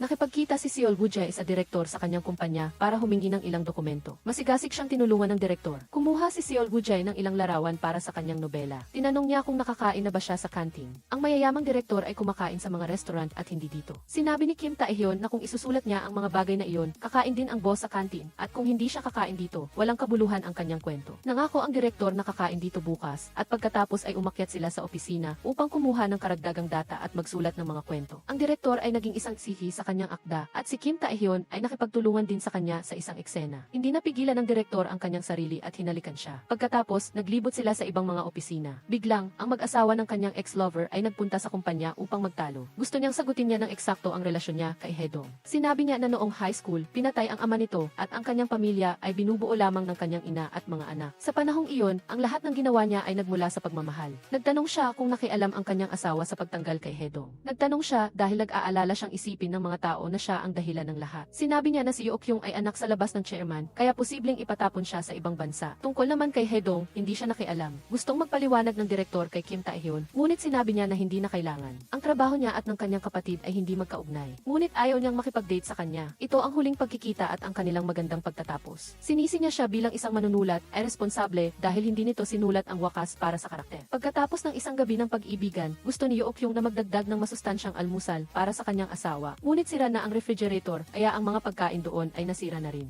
Tinatanong niya kung bakit hindi nila inayos ang sirang switch kahit alam nilang sira ito. Nasira ang lahat ng pagkain niya. Hindi pa nakita ni Yeokyung si Kim Tae-hyun na ganoon katakot. Sinabi ni Hedong na siguro gutom na gutom ang bata kaya masungit at pagkatapos ay pinabili niya ito ng pagkain. Nag-ayos si Hedong at dinala ang vase sa kwarto ni Yeokyung. Bigla niyang nakita ang litrato ng kanyang ina at niya na magkasama. Pagbalik ni Yeokyung, nakita niya si Hedong na nagbabasa ng diary ng kanyang ina. Tinanong niya kung pinalaki siya ng kanyang ina at nakatira siya dito. Kaya alam na niya kung sino siya simula pa lang. Sinabi niya na umalis na ito dahil nasusuklam siya dito ngayon. 9 na taon na ang nakakaraan nang lumipat siya dito, ngunit hindi nakasama ni Hedong ang kanyang ina. Sinabi sa kanya ng kanyang ina na huwag ipaalam kay Hedong ang tungkol dito. Kahit pinapaalis siya ni Hedong, ayaw pa rin niyang umalis. Sinabi ni Hedong na kung hindi siya aalis, siya na lang ang aalis. Sinabi ni Yeokyung na nangako siya sa ina niya na hindi niya sasabihin sa kanya ito. Alam niyang naiinis siya, ngunit sigurado siyang may sariling dahilan ang kanyang ina. Sinabi ni Hedong na alam ng kanyang ina na ayaw niya ng adopted na bata, kaya hindi niya sinabi. Sinabi niya dati sa kanyang ina na bigyan siya ng pansin, ngunit ayaw nitong makinig. Sinabi niya na siguro, hindi nagsisisi ang kanyang ina matapos mawala ang kanyang ama, kaya niya siya inampon. Tinanong niya kung bakit namatay ang kanyang ama, ngunit hindi siya sumagot. Napilitan si Yeokyung na tanungin si Kim Tae-hyun, ngunit sinabi ni Hedong na bawal sabihin ang kwento ng kanyang ama sa bahay na ito. Tinanong ni Kim Tae-hyun kung siya ang huling ampon ng ina. Pagkalipas ng ilang taon, mapalad siyang may kasama ang kanyang ina. Mas maiintindihan siguro ni Hedong ang kanyang ina, pero kailangan pa siguro ng kaunting panahon. Sa reunion, tinanong ng sekretarya ang kanyang kaibigan tungkol sa paglipat ni Kim Tae-hyun ng paaralan noon. Sinabi nila na si Kim Tae-hyun ay inampon ng mga magulang ni Hedong. Siya rin ay anak ng mamamatay tao. Patuloy na hinahanap ng mamamatay tao ang kanyang anak upang tanungin kung nasaan ang kanyang ina. Takot siyang umiwas sa kanya, ngunit sa kasamaang palad, napatay ng mamamatay tao ang kanyang amang ampon dahil sa pagtatanggol sa kanya. Naalala ni Kim Tae-hyun 6 na taon na ang hinanap siya ng kanyang ina at humingi ng tawad sa pagbibintang sa kanya ng pagkamatay ng kanyang asawa. Palaging inaamin ni Kim Tae-hyun na ito ang kanyang kasalanan. Sinabi ng kanyang ina na na-diagnose siya na may amnesia at tanging magagandang alaala lamang ang matatandaan niya. Hindi niya sinabi sa sinuman ang tungkol sa mamamatay tao. Hinahanap siya ng taong iyon at kahit sabihin pa niya kay Hedong, mas itatago niya ang sikreto. Ang kanyang amang ampon bago siya mamatay ay palaging sinasabi na hindi siya anak ng mamamatay tao. Umaasa siyang malalampasan niya ito at huwag sisihin ang kanyang sarili. Gusto niyang sabihin kay Hedong ang nangyari noong gabing iyon, ngunit hindi niya magawa. Nangako siyang aalagaan niya ng mabuti ang kanyang kapatid para sa kanyang mga magulang. Kinabukasan, pumunta si Yeokyung sa kumpanya upang hanapin ang kanyang asawa. Sinabi ng kanyang kasamahan na naka-leave siya, kaya hindi siya pumasok sa trabaho. Humingi ng tulong ang direktor sa sekretarya dahil binabaliwala siya ng kanyang crush. Sinabi ng sekretarya na humanap siya ng sariling paraan para makipag-ugnayan sa kanya. Sinabi ng sekretarya na baka nagsasawa na siya sa kanya. Narinig ito ni Yeokyung at bumangon at sinabi na pareho sila ng sitwasyon ng direktor. Sinabi niya kay Yeokyung na subukan niyang pumunta sa sementeryo. Malamang ay naroon si Hedong upang bisitahin ang kanyang ama. Ang biktima sa pagpatay na iyon ay ang ama ng magkapatid na Hedong. Ikinuwento ng sekretarya ang narinig niya mula sa kanyang kaklase kay direktor at kay Yeokyung. Sinabi ng sekretarya na tawagan ng direktor si Hedong, siguradong sasagutin niya. Sinabi ni Yeokyung na tatawagan niya si Kim Tae-hyun para tingnan kung binablock niya ang direktor. Nagpa siya silang magtulungan. Pagkatapos tumawag ng direktor at malaman ang lokasyon ni Hedong, agad na tumakbo si Yeokyung sa kinaroroonan niya. Ipinagbigay alam ng kanyang tiyuhin kay Kim Tae-hyun na hindi niya siya matutulungan sa voice acting dahil lumalala ang kanyang paglilihi at nagpropose na sa kanya ang kanyang kasintahan. Hindi sinisisi ni Kim Tae-hyun ang kanyang tiyuhin. Tinanong niya ang kanyang tiyuhin kung may pagmamahal pa rin na mananatili kahit na alam mo na ang lahat ng aspeto ng isang tao at mahal mo pa rin sila. Sinabi ng kanyang tiyuhin na dapat hanapin at maranasan ni Kim Tae-hyun ang ganoong pagmamahal. Pagkatapos niyang bisitahin si Kim Tae-hyun, magpapacheck up siya sa pagbubuntis mag-isa kahit gustong samahan siya ng kanyang kasintahan. Hinanap ng kanyang kabit ang lalaki at sinisi siya na iniwan siya dahil sa isang bata na hindi sigurado kung sa kanya. Sinabi ng babae na iniisip niya na normal ang lahat dahil dahil hindi pa ipinapanganak ang bata. Tingnan natin kapag ipinanganak ang bata, pagsisisihan niya kapag nakita niya ang anak na hindi kamukha niya. Nakita ni Yuokyung ang bahay ng ina ni Hedong sa probinsya. Nakita niyang sira ang pinto, kaya pumasok si Yuokyung para tingnan. Pagdating niya sa bakuran, biglang lumabas si Hedong. Tinanong niya kung bakit siya nandito. Dinala ba siya ng kanyang ina dito? Sinabi ni Yuokyung na nag-aalala siya sa kanya, kaya siya pumunta dito. Kung ayaw niya, babalik na siya. Sinabi niya na pumunta siya dito upang hanapin ang diary ng kanyang ina, ngunit wala. Sinabi ni Yuokyung na itinapon ng kanyang ina ang lahat bago siya pumasok sa ospital. Hindi niya maintindihan kung bakit umuwi ang kanyang ina dito habang lumalala ang kanyang memorya. Sinabi ni Yuokyung na sinabi sa kanya ng kanyang ina na nag-aaral siya mula sa isang libro na nagsasabing kung ang mga matatanda ay nakatira sa lugar kung saan sila nakatira 25 taon na ang nakakaraan. Ang kanilang pisikal na kalusugan ay magpaparamdam sa kanila na mas bata, kaya bumalik siya dito upang mamuhay tulad noong kabataan niya upang pabagalin ang pag-unlad ng sakit. Inampon ng kanyang ina ang lalaki dahil ipinilit ng lola nito na ampunin siya ng ina ng kanyang kapatid. Sinabi ni Hedong na sigurado siyang matatandaan ng lola ang huling ampon, ngunit hindi siya. Ipinakita niya sa kanya ang video ng kanyang pagbisita sa kanyang ina. Niyakap ng kanyang ina ang oso at sinabi na iyon ay si Hedong. Naisip niya na mahal lang siya ng kanyang ina noong sanggol pa siya. Masaya si Yoon Jo Hyuk at ang kanyang kasintahan nang marinig ang tibok ng puso ng kanilang anak na inalala ang sinabi ng kanyang kabit. Pagkatapos niyang bisitahin si Kim Tae-hyun, magpapacheck up siya sa pagbubuntis mag-isa kahit gustong samahan siya ng kanyang kasintahan. Hinanap ng kanyang kabit ang lalaki at sinisi siya na iniwan siya dahil sa isang bata na hindi sigurado kung sa kanya. Sinabi ng babae na iniisip niya na normal ang lahat dahil hindi pa ipinapanganak ang bata. Tingnan natin kapag ipinanganak ang bata, pagsisisihan niya kapag nakita niya ang anak na hindi kamukha niya. Nakita ni Yuokyung ang bahay ng ina ni Hedong sa probinsya. Nakita niyang sira ang pinto, kaya pumasok si Yuokyung para tingnan. Pagdating niya sa bakuran, biglang lumabas si Hedong. Tinanong niya kung bakit siya nandito. Dinala ba siya ng kanyang ina dito? Sinabi ni Yuokyung na nag-aalala siya sa kanya, kaya siya pumunta dito. Kung ayaw niya, babalik na siya. Sinabi niya na pumunta siya dito upang hanapin ang diary ng kanyang ina, ngunit wala. Sinabi ni Yuokyung na itinapon ng kanyang ina ang lahat bago siya pumasok sa ospital. Pagkatapos niyang bisitahin si Kim Tae-hyun, magpapacheck up siya sa pagbubuntis mag-isa kahit gustong samahan siya ng kanyang kasintahan. Hinanap ng kanyang kabit ang lalaki at sinisi siya na iniwan siya dahil sa isang bata na hindi sigurado kung sa kanya. Sinabi ng babae na iniisip niya na normal ang lahat dahil hindi pa ipinapanganak ang bata. Tingnan natin kapag ipinanganak ang bata, pagsisisihan niya kapag nakita niya ang anak na hindi kamukha niya. Nakita ni Yuokyung ang bahay ng ina ni Hedong sa probinsya. Nakita niyang sira ang pinto, kaya pumasok si Yuokyung para tingnan. Pagdating niya sa bakuran, biglang lumabas si Hedong. Tinanong niya kung bakit siya nandito. Dinala ba siya ng kanyang ina dito? Sinabi ni Yuokyung na nag-aalala siya sa kanya, kaya siya pumunta dito. Kung ayaw niya, babalik na siya. Sinabi niya na pumunta siya dito upang hanapin ang diary ng kanyang ina, ngunit wala. Sinabi ni Yuokyung na itinapon ng kanyang ina ang lahat bago siya pumasok sa ospital. Sinabi niya na pinalaya na ang mamamatay tao at babalik ito para hanapin si Kim Tae-hyun. Sira na ang pinto at pinilit ni Kim Tae-hyun na balikan ang nakaraan. Sinabi ni Yuokyung sa direktor na pumunta agad sa bahay ni Hedong. Tinanong ng mamamatay tao si Kim Tae-hyun para malaman ang kinaroroonan ng kanyang ina. Sinabi niya na noon, hinanap niya ito para malaman kung nasaan ang kanyang asawa. Ngunit humarang ang kanyang amang ampon na nagresulta sa ilang taong pagkakakulong niya. Tinanong niya kung alam niya kung nasaan ang kanyang asawa ngayon. Hindi alam ni Kim Tae-hyun. Sinabi niya na nahuhumaling ito sa kanyang asawa dahil ito lamang ang tanging taong natatakot sa kanya. Isa itong kaawa-awang tao na nagsisikap magpakatigas sa harap ng kanyang asawa at mga anak. Sinabi niya na kung hindi siya magsasalita, papatayin niya si Hedong sa harap niya. Sa oras na iyon, dumating ang direktor at itinulak ang matanda. Nang tanungin niya si Kim Tae-hyun kung ayos lang ba siya, nawalan na siya ng malay. Nag-away si direktor at ang mamamatay tao. Pagkatapos ng sagupaan, ginamit ng direktor ang laruang espada bilang sandata para patumbahin ang kalaban. Nagising bigla si Kim Tae-hyun at bumaba para tingnan ang sitwasyon. Nang makita si Kim Tae-hyun, tumakbo ang direktor para aliwin siya at sinabing ayos na ang lahat. Binigyan ng paunang lunas ng doktor ang direktor. Nang makita niya ang pag-aalala ni Kim Tae-hyun, sinabi niya na ayos lang siya. Sa wakas, nakauwi na si Hedong.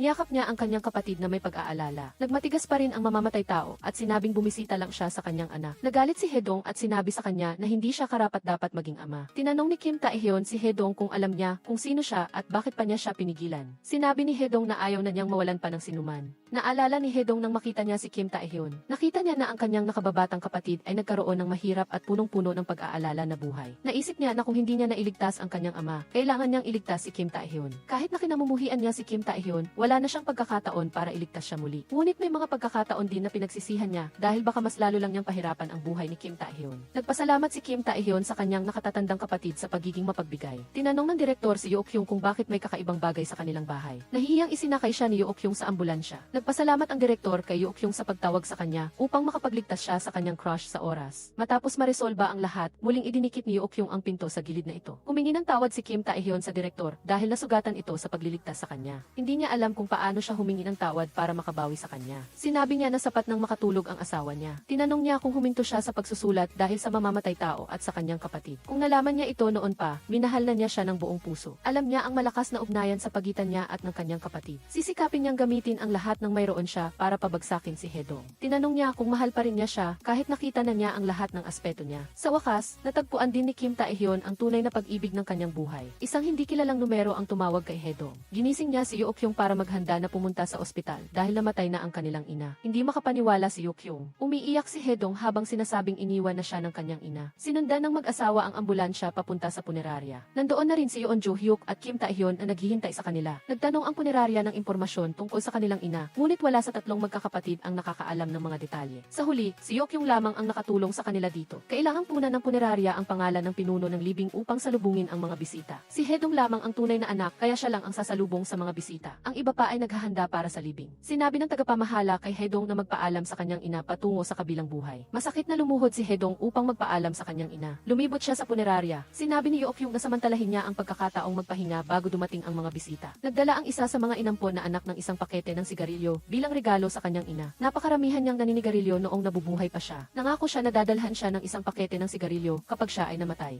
Ang mga ampon na anak ay nagdalamhati sa kanilang ina na nagmamahal sa kanila. Handang makipaglaban ang ina sa sinumang mang-aapi sa kanyang mga anak. Sa unang araw pa lang, napakaraming tao na ang dumating upang makiramay. Mabuting tao ang ina noong nabubuhay pa siya, kaya marami ang nagluluksa sa kanya. Tinanong ni Kim Tae-hyun ang kanyang kasintahan kung kailan siya darating. Hindi pa niya ipinaalam sa kanya dahil naghiwalay na sila, ngunit pananatilihin niya ang bata dahil gusto niyang mabuhay ng matagal tulad ng kanyang ina. Kahit napatay na siya, mananatili siya sa tabi ng lahat. Sinabi ni Yeon Jo-hyuk na nakikita niya ang kanyang ina sa mukha at boses ni Hedong. Inaliw ng lahat si Hedong at umuwi na. Tiningnan niya ang kanyang pangalan na nag-iisa sa linya ng pagluluksa at nalungkot. Binigyan siya ni Yeokyung ng isang piraso ng papel at pinasulat sa kanya ang pangalan ng iba pang mga nagluluksa. Lahat sila ay mga bata na inalagaan niya. Nagpasalamat si Hedong kay Yeokyung dahil sa pagiging kasama ng kanilang ina sa kanyang lugar. Niyakap siya ni Yeokyung at sinabing hindi na niya siya lolokohin pa. Matapos ang libing, inilagay ang abo ng kanilang ina sa tabi ng abo ng kanilang ama. Ito ang unang pagkakataon na binisita ni Kim Tae-hyun ang kanyang ama. Sinabi ni Hedong kay Kim Tae-hyun na madalas siyang bumisita sa lugar. Ipinakita ni Yeokyung sa kanila ang lugar kung saan nakahiga ang kanyang lola, malapit din sa kanyang mga magulang. Ang ina ni Hedong mismo ang tumulong sa kanyang lola na pumili ng lugar ng pahinga. Lihim na humingi ng tawad si Yeokyung sa kanyang ina dahil sa hindi niya pagtupad sa kanyang pangako. Ngunit ipinangako niya na higpitan niya ang kamay ni Hedong. Hinawakan ni Yeokyung ang kanyang kamay at binanggit ang kanyang pangako kanina. Sinabi niya kay Yeokyung na mamuhay siya para sa kanyang sarili minsan at huwag itali ang kanyang sarili sa mga pangako. Ayaw niyang maging pabigat sa kinabukasan niya. Pagkatapos, tinanggal ni Hedong ang singsing ni Yeokyung at umalis. Bumalik si Yeokyung sa puntod ng kanyang lola at umiyak ng husto. Tinanong ni Kim Tae-hyun si Hedong kung hindi ba siya makapaghintay dahil kararating lang ng kanilang ina. Sinabi ni Hedong na kung hindi siya magpapaalam ngayon, wala na siyang pagkakataon. Sinisi ni Yeon Jo-hyuk si Hedong dahil sa pagiging walang puso. Naawa si Hedong kay Yeokyung.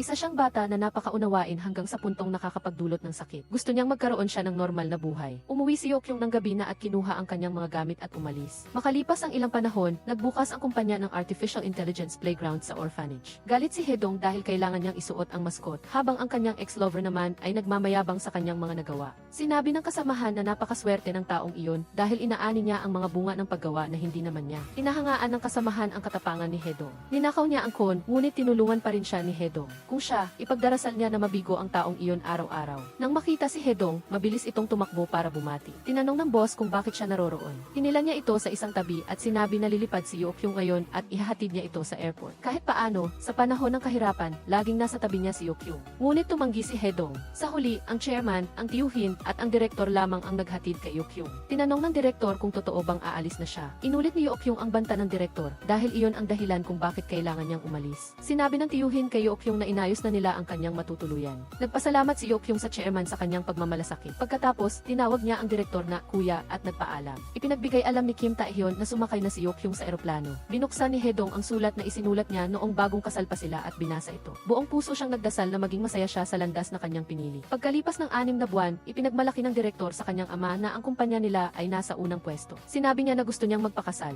Sinabi ng kanyang ama na dalhin niya ang babae para kumain. Tinanong ng ginang ang ibig niyang sabihin. Sinabi niya na ayaw niyang magpakasal ang kanyang anak sa isang walang kwentang tao. Sa wakas, natapos na rin ni Kim Tae-hyun ang kanyang kwento. Kahit na sinubukan niyang iwasan, kailangan pa ring pumunta ni Yeon Jo-hyuk sa recording studio. Pagpasok niya, nakita niyang malaki ang tiyan ng kanyang kasintahan tulad ng sa kanya. Sinabihan niya itong magpatingin na agad sa doktor baka kung ano pa ang mangyari. Si Hedong ay direktor na ngayon habang ang sekretarya naman ay isang developer. 3 buwan na ang nakakaraan matapos masaksihan ang tagumpay ng kanyang ex-boyfriend. Nagpa siya si Hedong na magtatag ng sarili niyang kumpanya. Nais din noon ng sekretarya na mag-resign para makapagtrabaho sa kanyang pinag-aralan. Kinumbinsi niya itong umalis sa kumpanya at magtrabaho sa kanyang kumpanya para paunlarin ang kanyang talento. Ngayon, bakit kailangan niyang gawin ang dalawang trabaho? Sinabi ni Hedong na kapag may sapat na silang pondo, gagawin na lang niya ang gusto niyang trabaho. Tinanong niya kung may tutulong sa kanila. Sinabi niya na malapit nang may tumulong. Sinabi ng sekretarya na bakit hindi subukang humingi ng pondo sa direktor. Hindi sumuko si Hedong. Kailangan niyang tumayo sa sarili niyang mga paa. Pagdating ng direktor sa restaurant, ipinasok siya ng manager.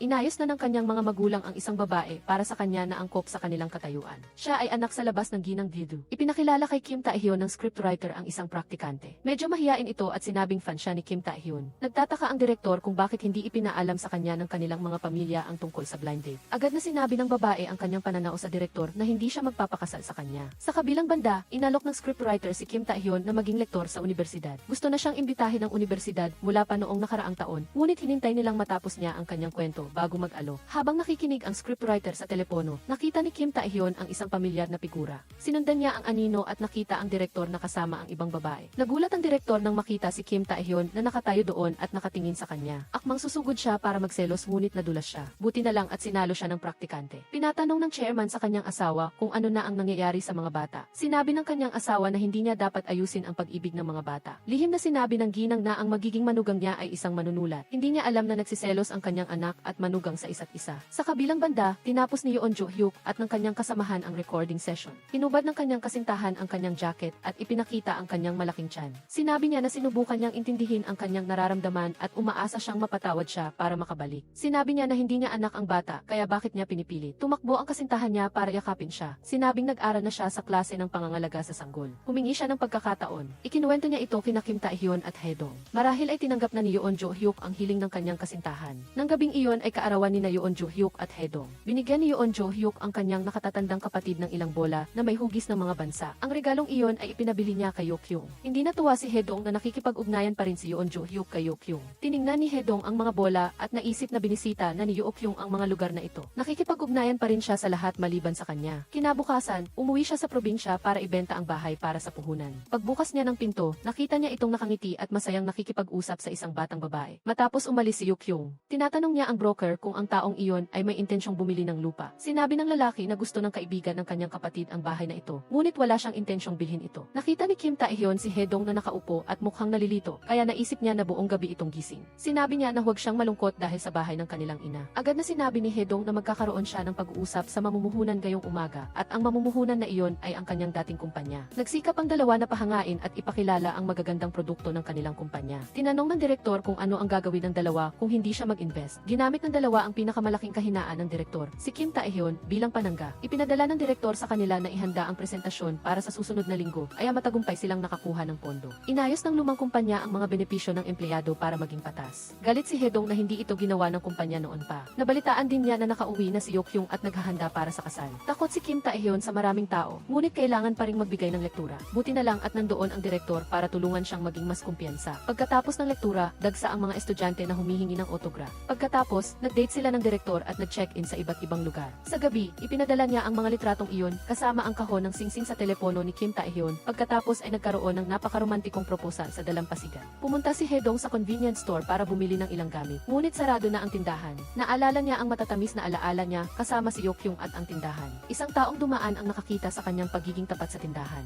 Agad niya itong binigyan ng bote ng beer. Nagpasalamat din siya kay Yokyung sa pagbibigay sa kanya ng imbitasyon. Tinanong ni Hedong kung ikakasal na siya. Nakita niya ang dalawa sa bahay ng kanyang ina kahapon. Pinuri ni Hedong ang kasintahan ni Yokyung at binati siya. Sinabi niya na naaalala niya na ang nagturo sa kanya kung paano manigarilyo. Sa unang anibersaryo ng kamatayan ng kanyang ama, balak niyang bumili ng sigarilyo. Iyon ang unang beses niyang sumubok nito, ngunit nakalimutan niyang bumili ng lighter. Naisip niya na kung may magbibigay sa kanya ng lighter, maninigarilyo siya, kung hindi, hindi. At ang nagbigay sa kanya ng lighter ay si Yokyung. Malapit na siyang umuwi, ngunit nalulungkot siya. Plano niyang uminom ng beer para makalimot sa kalungkutan, ngunit bago pa man siya siya makainom, kinuha ito ni Yokyung at ininom lahat. Tinanong niya kung alam niyang ikakasal na siya, ngunit binanggit pa rin niya ang tungkol sa paninigarilyo. Naaalala pa rin niya siya, di ba? Inamin iyon ni Hedong. Tinanong niya kung ayos lang ba siya matapos makalaya sa mga paghihigpit na iyon. Sinabi ni Yokyung na ayos lang siya, ngunit wala pa siyang nakikitang higaan na kasing komportable ng kanya. Binigyan niya ito ng huling regalo sa kaarawan. Sinabi niya na ang babae ay kanyang kapatid sa ina at ama sa labas. Pinakiusapan siya ng kanyang tiyuhin na maghanap ng bahay at dumalo sa kasal sa ngalan niya. Hindi bumalik ang kanyang mga kamag-anak para magpakasal. Bumalik siya dahil narito ang kanyang puso. Sumandal si Yokyung sa balikat ni Hedong at humiling na iwi siya. Kinabukasan, inanap ni Hedong si Yokyung sa buong bahay, ngunit hindi niya ito makita. Akmang lalabas na siya nang makauwi din ito. Akala niya ay iniwan siya. Ipinakita ni Yokyung ang singsing sa kanyang kamay. Sinuri ni Hedong ang kanyang kamay at nakita na nakasuot na rin ang singsing. Niyakap niya ito at sinalubong sa pagbabalik at sinabing mahal niya ito. Ang kasal ay hindi lang nangangailangan ng pag-ibig, kundi pati na rin ang pangunawa, pasensya, at sakripisyo upang sama-samang buuin ang kaligayahan. Dito nagtatapos ang pelikula. Kung nagustuhan ninyo, mag-subscribe sa channel para abangan ang mga susunod na pelikula.